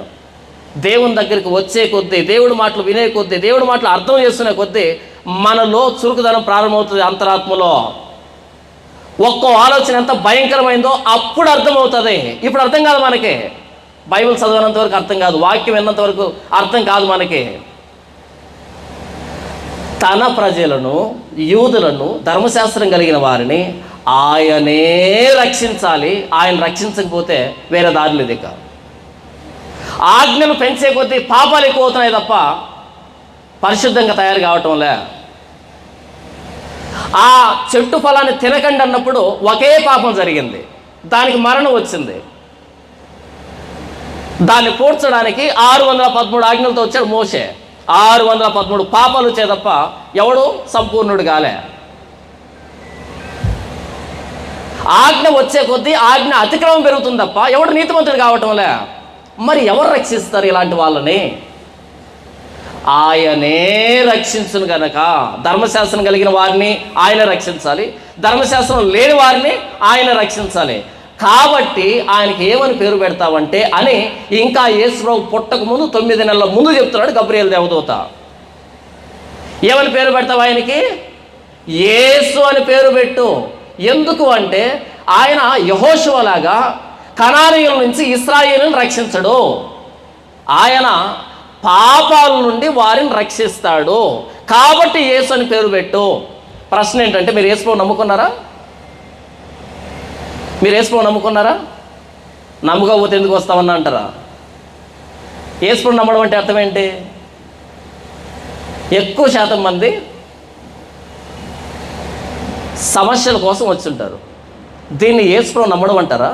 By definition wrong. మీరు చెప్పింది నాకు పలానా కావాలి, నాకు పలానా చేస్తాడా, నాకు పలానా ఇస్తాడా, నాకు పలానా జరగాలి అని అన్నప్పుడు యేసు అనే పదమే నీకు అన్వయించబడలేదు కదా. యేసు అంటే అర్థం ఏంటి? యేసు అంటే వారి పాపముల నుండి ఆయనే రక్షించును. ప్రభువా, నీవు తప్ప నా పాపను ఇంకెవ్వరు రక్షించలేరు నాయన, నా పాపాల కోసం ప్రాణం పెట్టింది నీవే నాయన అని పశ్చాత్తాపంతో వస్తే అప్పుడు యేసు నమ్మినట్టు అర్థం. మనం ఎందుకు వచ్చాము? మొన్న కావిడ వచ్చింది నా దగ్గరికి, కొత్తగా చర్చికి వచ్చింది. ఏమో ఎందుకు వచ్చావు చర్చికి అంటే, పక్కన వ్యక్తి పొలానికి ఈ పొలానికి మధ్యలో తగాదా పడింది. అందరూ చేతులు ఎత్తేసారు. ఎవరో చెప్పారు చర్చికి వెళ్తే ఆయన ప్రార్థన చేస్తాడని. ఆవిడ చర్చికి వచ్చింది. నేను వాక్యం చెప్తుంటే వలవలా ఏడుస్తుంది ఆవిడ. నేను అనుకున్నాను, నేను వాక్యం చెప్తుంటే ఎంతగా పశ్చాత్తాపడుతో నేను అనుకుంటున్నా. అదే కదా అనుకుంటాం. అంతా అయిపోయిన తర్వాత వచ్చి వలవలా ఏడుస్తుంది, ఇంకా ప్రభావం చూపెడుతుంది అనమాట. ఆ రేంజ్లో చెప్పాను వాక్యం అనుకుంటే నేను మనసులో. చెప్పమ్మా ఏంటి నీ సమస్య అంటే, నాయన ఎంఆర్ఓ దగ్గరికి వెళ్ళిన పని జరగలే, ఎస్ఐ దగ్గరికి వెళ్ళిన పని జరగలే, ఎవరో చెప్పారు ఇక్కడికి వస్తే ప్రార్థన చేస్తామని. ఏంటమ్మా సమస్య అంటే, ఆ పొలం తగాదా చెప్పింది. ఇప్పుడు నేను ఏడవాలన్నా నవ్వాలన్నా? ఏం చేయాలి నేను ఇంతకీ? ఇప్పుడు నేను పరలోకమందున్న దేవుడికి, ప్రభువా, ఆ రోజు కన్య మరియ గర్భం నుంచి పరిశుద్ధాత్మ దేవుని ద్వారా నీవు లోకానికి వచ్చిన దేనికంటే ఈవిడ పొలం సమస్య తీర్చడానికే కదా నాయన. ఒకసారి జ్ఞాపకం చేసుకొని ప్రార్థన చేయాలి కదా. చేస్తున్నారు దరిద్రులు ఈరోజు.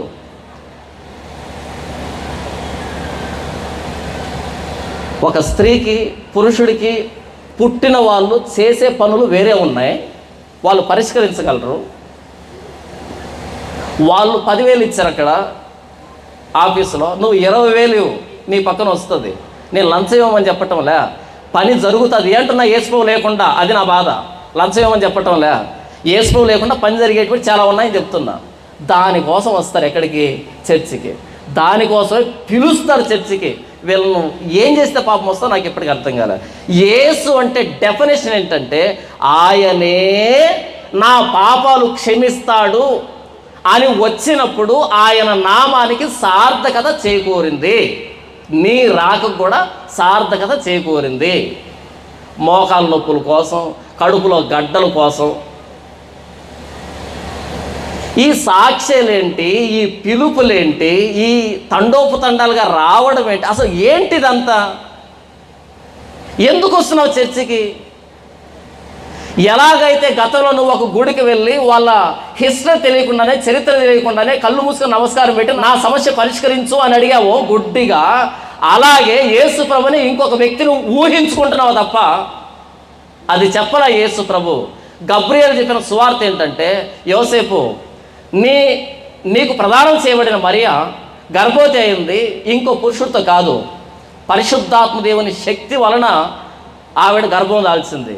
నంబర్ 2, ఆ పుట్టబోయే బిడ్డ పాపం ద్వారా పుట్టడం వల్ల ఆ పుట్టబోయే బిడ్డ సర్వ పాపాలని పరిహరించడానికి పుడుతున్నాడు ఈ లోకంలో. తన ప్రజలను వారి పాపముల నుండి ఆయనే రక్షిస్తాడు. ఇంకెవరికి సాధ్యం కాదు, ఇంకెవరు లేరు. ఈయన మాత్రమే పాపాన్ని రక్షిస్తాడు. రక్షణ అంటే చెప్తా వినండి. ఆ పులి బోరులోకి దూకినటువంటి ఆ వ్యక్తికి రక్షణ ఏంటి అంటే, అరే నీకు 10 కోట్లు లాటరీ తగిలింది అన్నవానికి పైన నుంచి రక్షణ. ఎదురుగా పులి ఉంది, వీడు ఎదురుగా ఉన్నాడు, ఏ క్షణాన్ని పట్టుకుంటా తెలియదు, పైనుంచి ఇప్పుడు కేక వేస్తా, అరే నీకు 10 కోట్లు లాటరీ తగిలింది. సంతోషాన్ని ఇస్తుందా? రక్షిస్తుందా? అరే నీకు 2 కవల బిడ్డలు పుట్టారు, మగబిడ్డలు, పైకి వచ్చేస్తాడు ఆనందంగా. ఏంటి రక్షణ అంటే? అమాంతం కిందికి దుమకాలి, వీడికి అడ్డుపడి ఇంకొకడు ప్రాణం పెట్టాలి ఆ పులికి. బలి కావాలి, అవునా? అప్పుడు వీడిని రక్షించినట్టు. తాను బలి అయి ఈ వ్యక్తిని విడిపిస్తే గనక దాన్ని రక్షణ అంటారు. వాడు బలి కాకపోయినా సరే వీడిని బయటకు లాగితే రక్షించినట్టు కదా. నా లోపల పాపం అలాగే ఉండి నేను చేసిన పాపాలన్నీ గుట్టలు గుట్టల పేరుకుపోయి నాకు 2 కవల బిడ్డలు, పండంటి మగబిడ్డలు పుడితే, నాకంటే నాకు కాదు భార్యకి పుడితే నేను రక్షించబడ్డానా?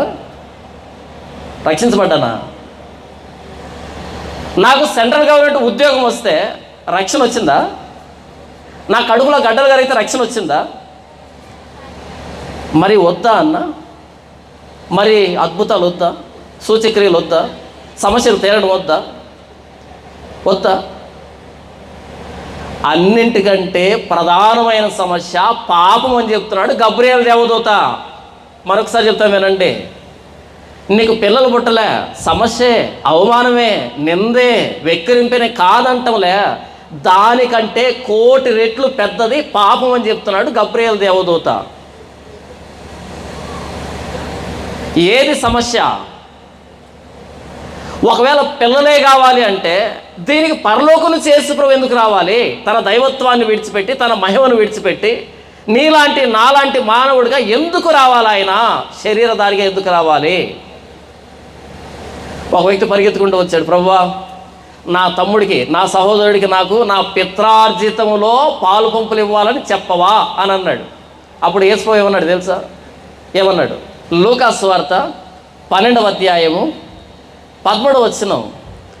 ఆ జనసమూహంలో ఒకడు, బోధకుడా, పిత్రార్జితములో నాకు పాలు పంచిపెట్టవలనని నా సహోదరునితో చెప్పుమని ఆయనను అడుగుగా. మీకు అర్థమయ్యే భాషలో చెప్తాను.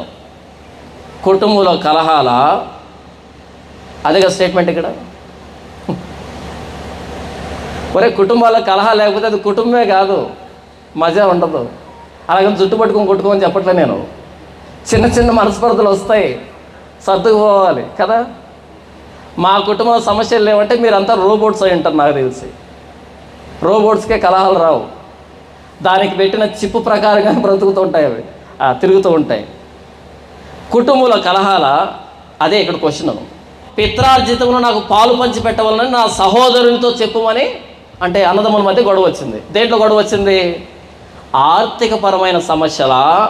విన్నారా స్టేట్మెంట్ ఎప్పుడైనా? పిత్రార్జితం అంటే ఏంటి? ఆర్థికపరమైన సమస్యలా? ఈ పిత్రార్జితంలో సమస్య కోర్టులో పోలే, తెగలే, అందుకే యేసుప్రభు దగ్గరికి వచ్చాడు. కోర్టులో కేసులా? అంతేనా?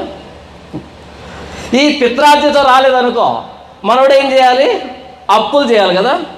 అప్పులతో సతమతం అవుతున్నారా?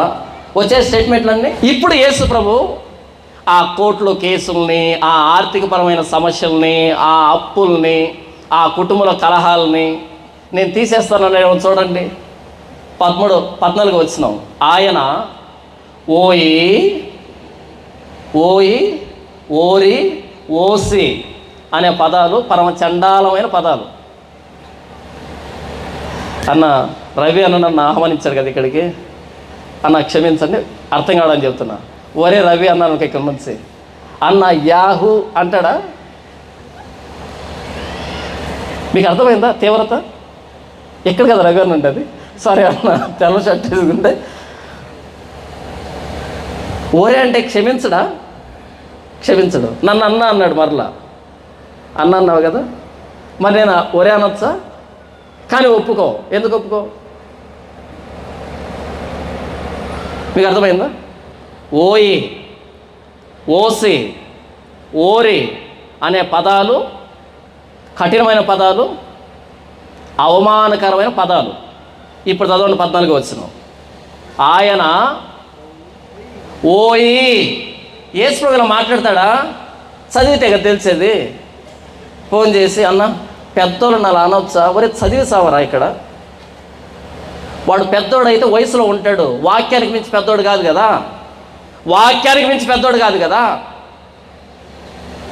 అన్న మీకు ఏదైనా ఉంటే పర్సనల్గా మాట్లాడుకోండి. సారీ, మాకు ఏమీ లేదు. నా దగ్గర ఆయన అప్పు చేయలే, ఆయన దగ్గర నేను అప్పు చేయలే. సమస్య ఎక్కడంటే వాక్యం దగ్గర. బొత్తిగా బుర్ర ఉండదు, లాజిక్ ఉండదు, రీజన్ ఉండదు. వాడేమో లక్షల మందికి మోసం చేస్తాడు, లక్షల మందిని నాశనం చేస్తాడు అబద్ధం చెప్పి. కానీ నేను మాత్రం ఆయన ఫోన్ నెంబర్ కనుక్కొని ఆయనకు పర్సనల్గా ఫోన్ చేసి, అన్నా మీరు ఎందుకు తప్పు చెప్పారు అని అనాలా. పబ్లిక్గా తప్పు చెప్పినప్పుడు పబ్లిక్గానే ఖండిస్తారు, పర్సనల్గా తప్పు చేస్తే పర్సనల్గా చెప్తారు. మాకు పర్సనల్గా ఏమీ లేవు. వాడు ఎక్కడ ఉన్నా, నేను ఎక్కడ ఉన్నా, నేను అందరి గురించి చెప్తున్నా.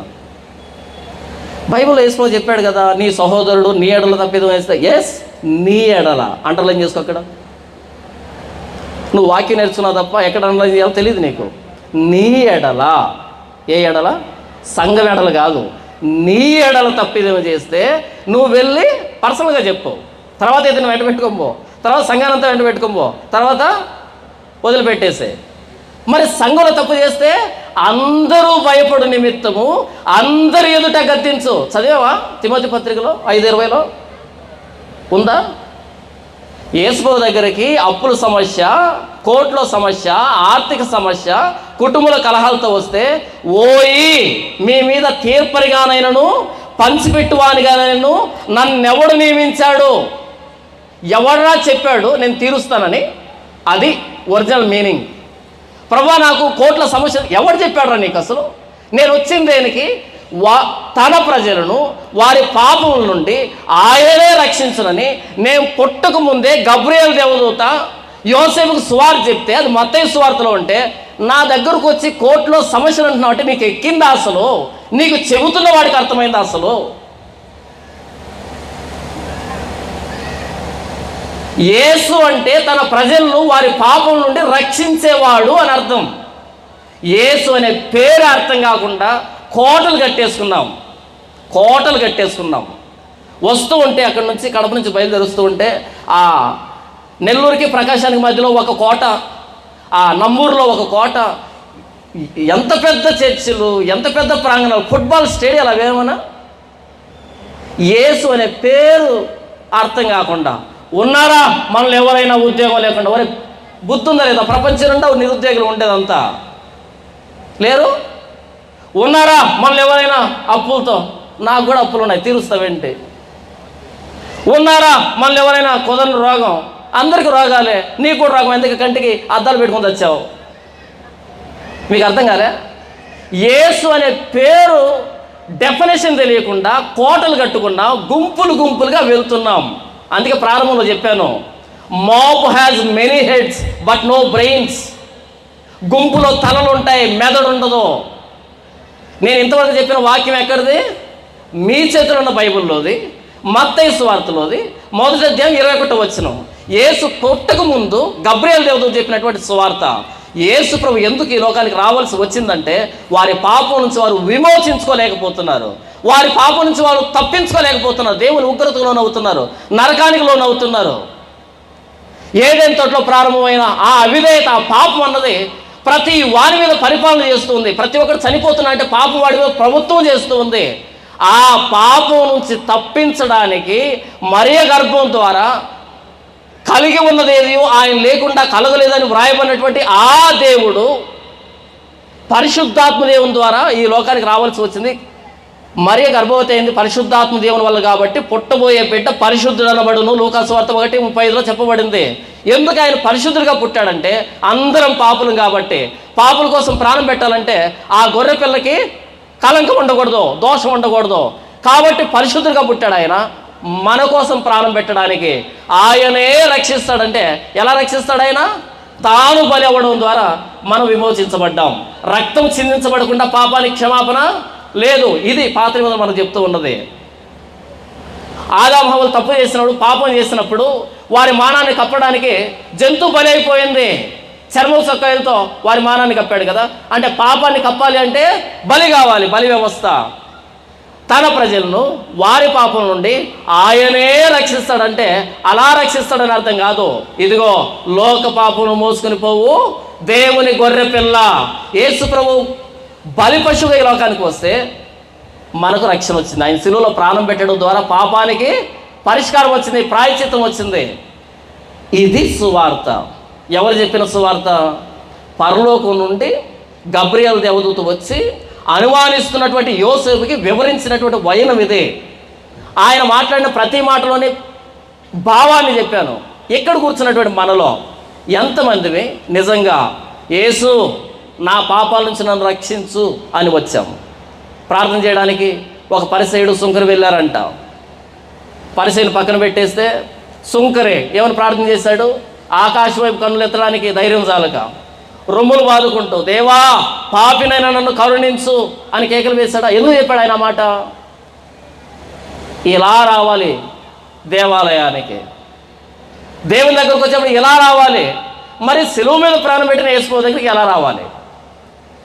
పాత నిబంధనలో సైన్యములకు అధిపతి అయిన యెహోవా ప్రాణం పెట్టాడా? మరి సిలువ మీద ప్రాణం పెట్టింది ఎవరు? ప్రభు అయిన యేసుక్రీస్తు వారు. ఆయన దగ్గరికి ఎలా రావాలి? ప్రభువా అప్పులనైనా అని రావాలనా? అప్పు సమస్యే, కానీ అప్పుతో చేస్తే నరకమేం పోతామా? ఉద్యోగం లేదు సమస్యనే కాదనిలే, కానీ నిరుద్యోగంతో చచ్చిపోతే నరకానికి వెళ్తామా? వెళ్దాం. అన్నింటికంటే అత్యంత భయంకరమైన సమస్య, మానవులు ఎవరు పరిష్కరించలేని సమస్య, కేవలం ప్రభువైన యేసుక్రీస్తు వారి శరీరధారిగా వస్తేనే పరిష్కారం వచ్చే సమస్య ఒకే ఒకటి, అది పాపం. ఆ పాపం నుండి మనల్ని తప్పించడానికి, రక్షించడానికి, తన్ను తాను మన పక్షంలో అర్పించుకోవడానికి యేసు ప్రభు ఈ లోకానికి వస్తే, అలా ఆయన సిలువ మీద ప్రాణం పెడితే, ఆ సిలువ దగ్గరికి ఏ కారణంతో వస్తున్నావు, ఏ ఉద్దేశంతో వస్తున్నావు, ఏమి అడుగుతూ వస్తున్నావు? నువ్వు పాపివా? అయితే ప్రభు అయిన యేసుక్రీస్తు వారి దగ్గరికి రా. ఎలా వస్తావంటే, ఆ సుంకరి గుండెలు బాదుకుంటే ఎలా వచ్చాడో అంతకు రెట్టింపు గుండెలు బాదుకు. ఎందుకంటే ఆయన నీ కోసం గుండెల్లో బల్లింపోటు పొడిపించుకున్నాడు. అప్పులతో చచ్చిపోయావా? నరకానికేం పో. పాపంతో పోయావా? నరకానికే వెళ్తావు. పిల్లలు లేకుండా చచ్చిపోయావా? నరకానికేం పో. పిల్లలు లేకుండా చచ్చిపోతే నరకానికేం పోం. కానీ పాపంతో చచ్చిపోతే నరకానికి వెళ్తాం. అన్నింటికంటే ప్రధానమైన సమస్య పాపం. ఆ పాపానికి ఏకైక పరిష్కారం శిలువ మీద వేలాడుతున్న ప్రభు అయిన యేసుక్రీస్తు వారు. ఇది గబ్రియేలు చెప్పినటువంటి, యేసు ప్రభు పుట్టకంటే ముందు చెప్పినటువంటి సువార్త. ఈ 2023వ సంవత్సరంలో మనకేమైనా బోధపడిందా? మన తరంలో ఉన్న క్రైస్తవులకు ఏమైనా బోధపడిందా? యేసు అనే 2 అక్షరాలని అర్థం చేసుకోకుండా కోటలు కట్టుకున్నాం, సామ్రాజ్యాలు నిర్మించుకున్నాం. ఎవడికి ఇష్టం వచ్చినట్టు వాడు బ్రతుకు తెరువు సంపాదించుకుంటున్నాడు ఆ 2 అక్షరాల మీద ఆధారపడి తప్ప, ఆ 2 అక్షరాలకు నిజమైన అర్థం ఏంటనే ఇప్పటి వరకు ఎందుకు ఆలోచించటం లేదు? యేసు ప్రభువును ప్రకటిస్తున్న నీకు రక్షణ ఉందా? నిజంగా నువ్వు యేసు అనే 2 అక్షరాలు అర్థం చేసుకుంటే పాపంలో ఇంకా బ్రతకవు. నిజంగా నీకు నాకు యేసు అనే 2 అక్షరాలు అర్థమైతే పాపంలో బ్రతకం. ఆ పాపం ఎంత ప్రమాదకరం అంటే, సాక్షాత్తు యేసు ప్రభు పరలోకాన్ని విడిచి మనలాంటి నరావతారిగా వస్తే కానీ, శిలువ మీద ప్రాణం పెడితే కానీ ఆ పాపానికి ప్రాయశ్చిత్తం జరగలేదు అంటే, ఆ పాపంతో సంసారం చేస్తున్నామంటే మనకు అర్థమైందా యేసు అనే ఆ పదం వెనకాల భావం? యేసు ప్రభు ప్రాణం పెడితే తప్ప ఆ పాపానికి పరిష్కారం లేదే. అలాంటి పాపంతో చెలగాటమాడుతున్నామే. అర్థమయ్యాడా యేసు ప్రభు మనకి? అన్న మరి పేదవాళ్ళు ఉన్నారు, రోగులు ఉన్నారు. ఎస్ ఉన్నారు, కాదనలే. యేసు ప్రభు అన్నాడు, ఇస్కరియోతు అన్నాడు, ఎందుకమ్మా ఇంత అత్తరుని వృధా చేస్తున్నావు? దీన్ని నమ్మి బేదలకి ఇవ్వచ్చంటే యేసు ప్రభు ఏమన్నాడు? బేదలు ఎల్లప్పుడూ మీతో ఉంటారు. బేదలు ఉంటారా? ఉండరా? బేదలు ఉంటారా? ఉండరా? ఉంటారు. యేసు ప్రభు నమ్ముకున్నా సరే బేదలు ఉంటారా? ఎస్ ఉంటారు. చివరికి ఒక విషయం చెప్పి ముగిస్తాను. యేసు ప్రభు కొండెక్కి కూర్చున్నాడు. ఎదురుగా కొన్ని వేల మంది జనాభా. ఆ రోజు భోజనం పెడితే 5,000 మంది పురుషులు, స్త్రీలు లెక్కలేదు, పిల్లలు లెక్కలేదు, మొత్తం కలిపితే 12,000. చివరి మాట చెప్పి ముగిస్తాను. ఆయన ఎదురుగా కొన్ని వేల మంది ప్రజలు. ఆ వేల మంది ప్రజల్లో ఎవరెవరు ఉండి ఉంటారు? కుంటి వాళ్ళు ఉండి ఉండరా? గుడ్డి వాళ్ళు ఉండి ఉండరా? చెవిటి వాళ్ళు ఉండి ఉండరా? మోగవాళ్ళు ఉండి ఉండరా? అప్పులతో ఉన్నవాళ్ళు ఉండి ఉండరా? రోగాలతో ఉన్నవాళ్ళు ఉండి ఉండరా? దయాలతో ఉన్నవాళ్ళు ఉండి ఉండరా? చావు బ్రతుకులు ఉన్నవాళ్ళు ఉండి ఉండరా? పక్షవాయువు కలిగిన వాళ్ళు ఉండి ఉండరా? అవునా? ఉన్నారా? ఎస్. ఇప్పుడు అంతమంది క్రౌడ్ని ఎదురుగా పెట్టుకొని యేసు ప్రభు ఎత్తుకున్న ప్రసంగం చూస్తారా ఒకసారి? 5వ అధ్యాయం మత్తయి సువార్త 1వ వచనం నుంచి. ఆయన ఆ జన సమూహములను చూసి కొండకి కూర్చుండగా ఆయన శిష్యులు ఆయన ఎదుకు వచ్చి అప్పుడు ఆయన నోరు తెరిచి ఇలాగ బోధించెను, ఆత్మ విషయమై దీనులైన వారు ధన్యులు, పరలోక రాజ్యం వారిది. ఎవరు అడిగారు ఆత్మ గురించి? ఎదురుగున్నలు అడిగారా? వచ్చింది దేనికి? సమస్యలతో. ఈయన ఎత్తుకున్న ప్రసంగం ఏంటి? ఆత్మ విషయమై దీనులైన వారు ధన్యులు. చివరిగా యేసు చనిపోయేటప్పుడు, తండ్రి నా ఆత్మని నీకు అప్పగించుకొనుచున్నా, సమాప్తం. ఎదురుగా ఎన్ని రకాల సమస్యలున్నా యేసు ప్రభు మాట్లాడింది ఆత్మ గురించి. ఆయన వచ్చిందే దానికోసం, ఆయన చనిపోయిందే దానికోసం. మన శరీరం ఎంత ఆరోగ్యం ఉన్నా లేకపోయినా ఒకానొక రోజు పడాల్సిందే గోతిలో, కానీ శాశ్వతం మనలో ఉన్న ఆత్మ. ఈ ఆత్మ కోసం యేసు ప్రభు వస్తే, ఈ ఆత్మకున్న మాలిన్యాలని పాపాలని కడిగివేయడానికి యేసు ప్రభు వస్తే, ఆయన్ను అంత దూరం పోనివ్వకుండా మధ్యలో ఆపి, అంత దూరం వద్దు ప్రభు, మోకాల నొప్పుల దగ్గర ఆగిపో, వారి పాదములు పాపం చేయడానికి పరుగులు ఎత్తుతున్నాయి అనేది సమస్య అయితే అదొద్దు. ఎక్కడ అవుతావు ప్రభు? మోకాల నొప్పుల దగ్గర ఆగండి. సరే, మోకాల నొప్పులు బాగా చేస్తాను, ఏం చేస్తావు? పాపం చేయడానికి వారి పాదములు పరుగులు ఎత్తుతున్నాయి. మోకాల నొప్పులు పోతే పాపాన్ని మానవు. నేను అవి వద్దని చెప్పటంలే, యేసు ప్రభు వాటిని చేశాడు. దీన్ని మీరు అర్థం చేసుకొని ముగించేస్తాను. యేసు ప్రభు రోగాల్ని, సమస్యలను ఏం చేశాడు? తీర్చాడు. ప్రసంగం చేశాడా? దయ్యాన్ని వెళ్ళగొట్టడం ఎలా? ప్రసంగం చేశాడా? నో. గుడ్డివారికి కళ్ళు ఇవ్వడం ఎలా? ప్రసంగం చేశాడా? చేయలే. సమస్యలో ఉన్న వారికి విడుదల ఎలా? ప్రసంగం చేశాడా? లేదు. ఏం చేశాడు మరి? దగ్గరికి వెళ్ళి చేశాడు. మరి ప్రసంగం దేని గురించి చేశాడు? ఆత్మ విషయమై దీనిలోని వారు ధన్యులు, దుఃఖపడు వారు ధన్యులు. దేనికోసం దుఃఖం? ఆత్మ విషయమై దుఃఖం. సాత్వికులు ధన్యులు, నీతి కొరకు ఆకలి దప్పులు గల వారు ధన్యులు. ఎందుకంటే అందరికి ఆకలి అవుతుంది. ఎదురుగా ఆకలి అయ్యేటప్పుడు ఏ ఆకలి గురించి మాట్లాడుతున్నాడు? నీతి కొరకు ఆకలి దప్పులు. భూ సంబంధమైన సమస్య తీస్తున్నాడు, పర సంబంధమైన సమస్యకు ముడిపెడుతున్నాడు. మీరందరూ పేదవాళ్ళే నాకు తెలుసు, అయితే ఆత్మ విషయంలో పేదవాళ్ళు ధన్యులు. మీరంతా పేదవాళ్ళు నాకు తెలుసు, అయితే ఆత్మ విషయమై పేదవాడుగా ఉంటే, ఎల్లవేళ దేవుడి మీద ఆధారపడే దరిద్రుడిగా ఉంటే, ఆత్మ విషయమై దీనుడిగా ఉంటే నువ్వు ధన్యుడివి. ఎక్కడ ముడిపెట్టాడు తెలుసా? మీకు ఆకలి అవుతుంది నాకు తెలుసు, కానీ నీతి కొరకు ఆకలి అయితే నువ్వు ధన్యుడివి. మీరు హింసించబడుతున్నారు రోమీల చేత, నాకు తెలుసు ఆ విషయం. రోమీలు మిమ్మల్ని చిత్రహింస పెడుతున్నారు, నాకు తెలుసు ఆ విషయం.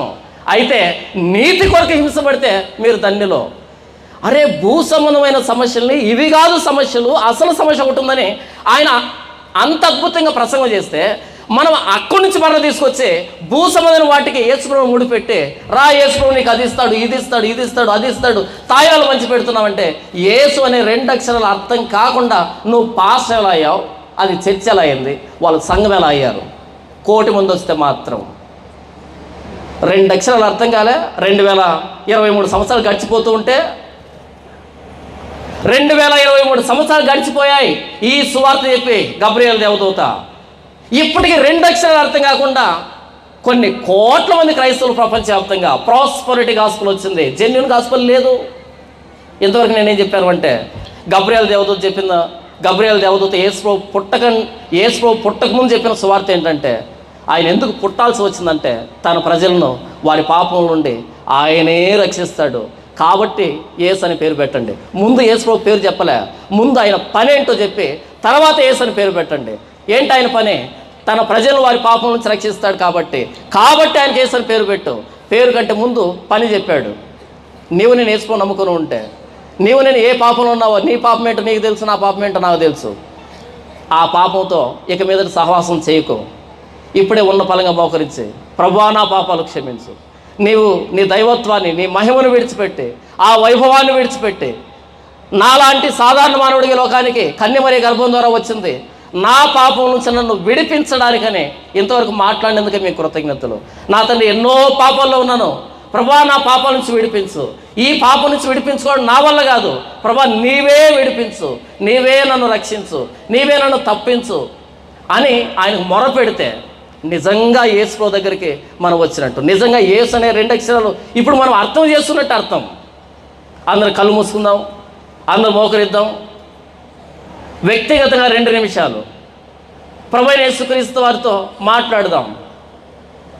యేసు ప్రభువా, మీరు దైవత్వాన్ని విడిచిపెట్టి, మహిమను విడిచిపెట్టి ఈ లోకానికి కన్యమరి గర్భం ద్వారా వచ్చింది నా పాపాల నుంచి నన్ను విడిపించడానికి అని ఇంతవరకు మాట్లాడేందుకే మీకు వందనాలు.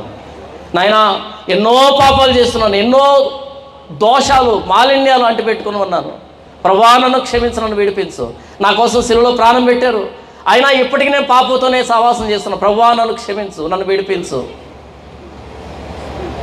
ప్రభువైన యేసుక్రీస్తు వారితో మొరపెడదాం. ప్రేమలిగిన తండ్రి, పరిశుద్ధుడు అయిన నాయన, ఇంతవరకు ప్రభువైన యేసుక్రీస్తు వారిని గురించి గబ్రియేలు దేవదూత అనుమానిస్తున్నటువంటి యోసేపుతో మాట్లాడిన సందర్భాన్ని మీరు మా జ్ఞాపకాన్ని తీసుకుని వచ్చిన విధానం బట్టి మీకు వందనాలు.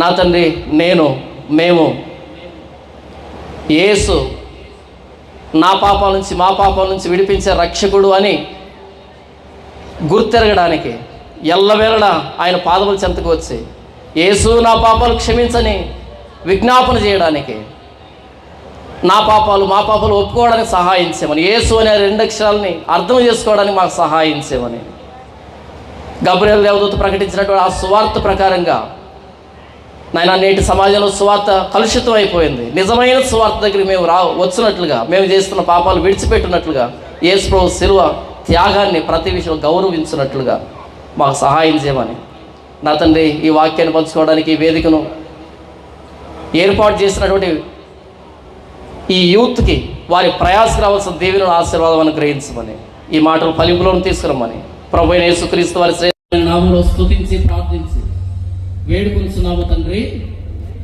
ఆమేన్.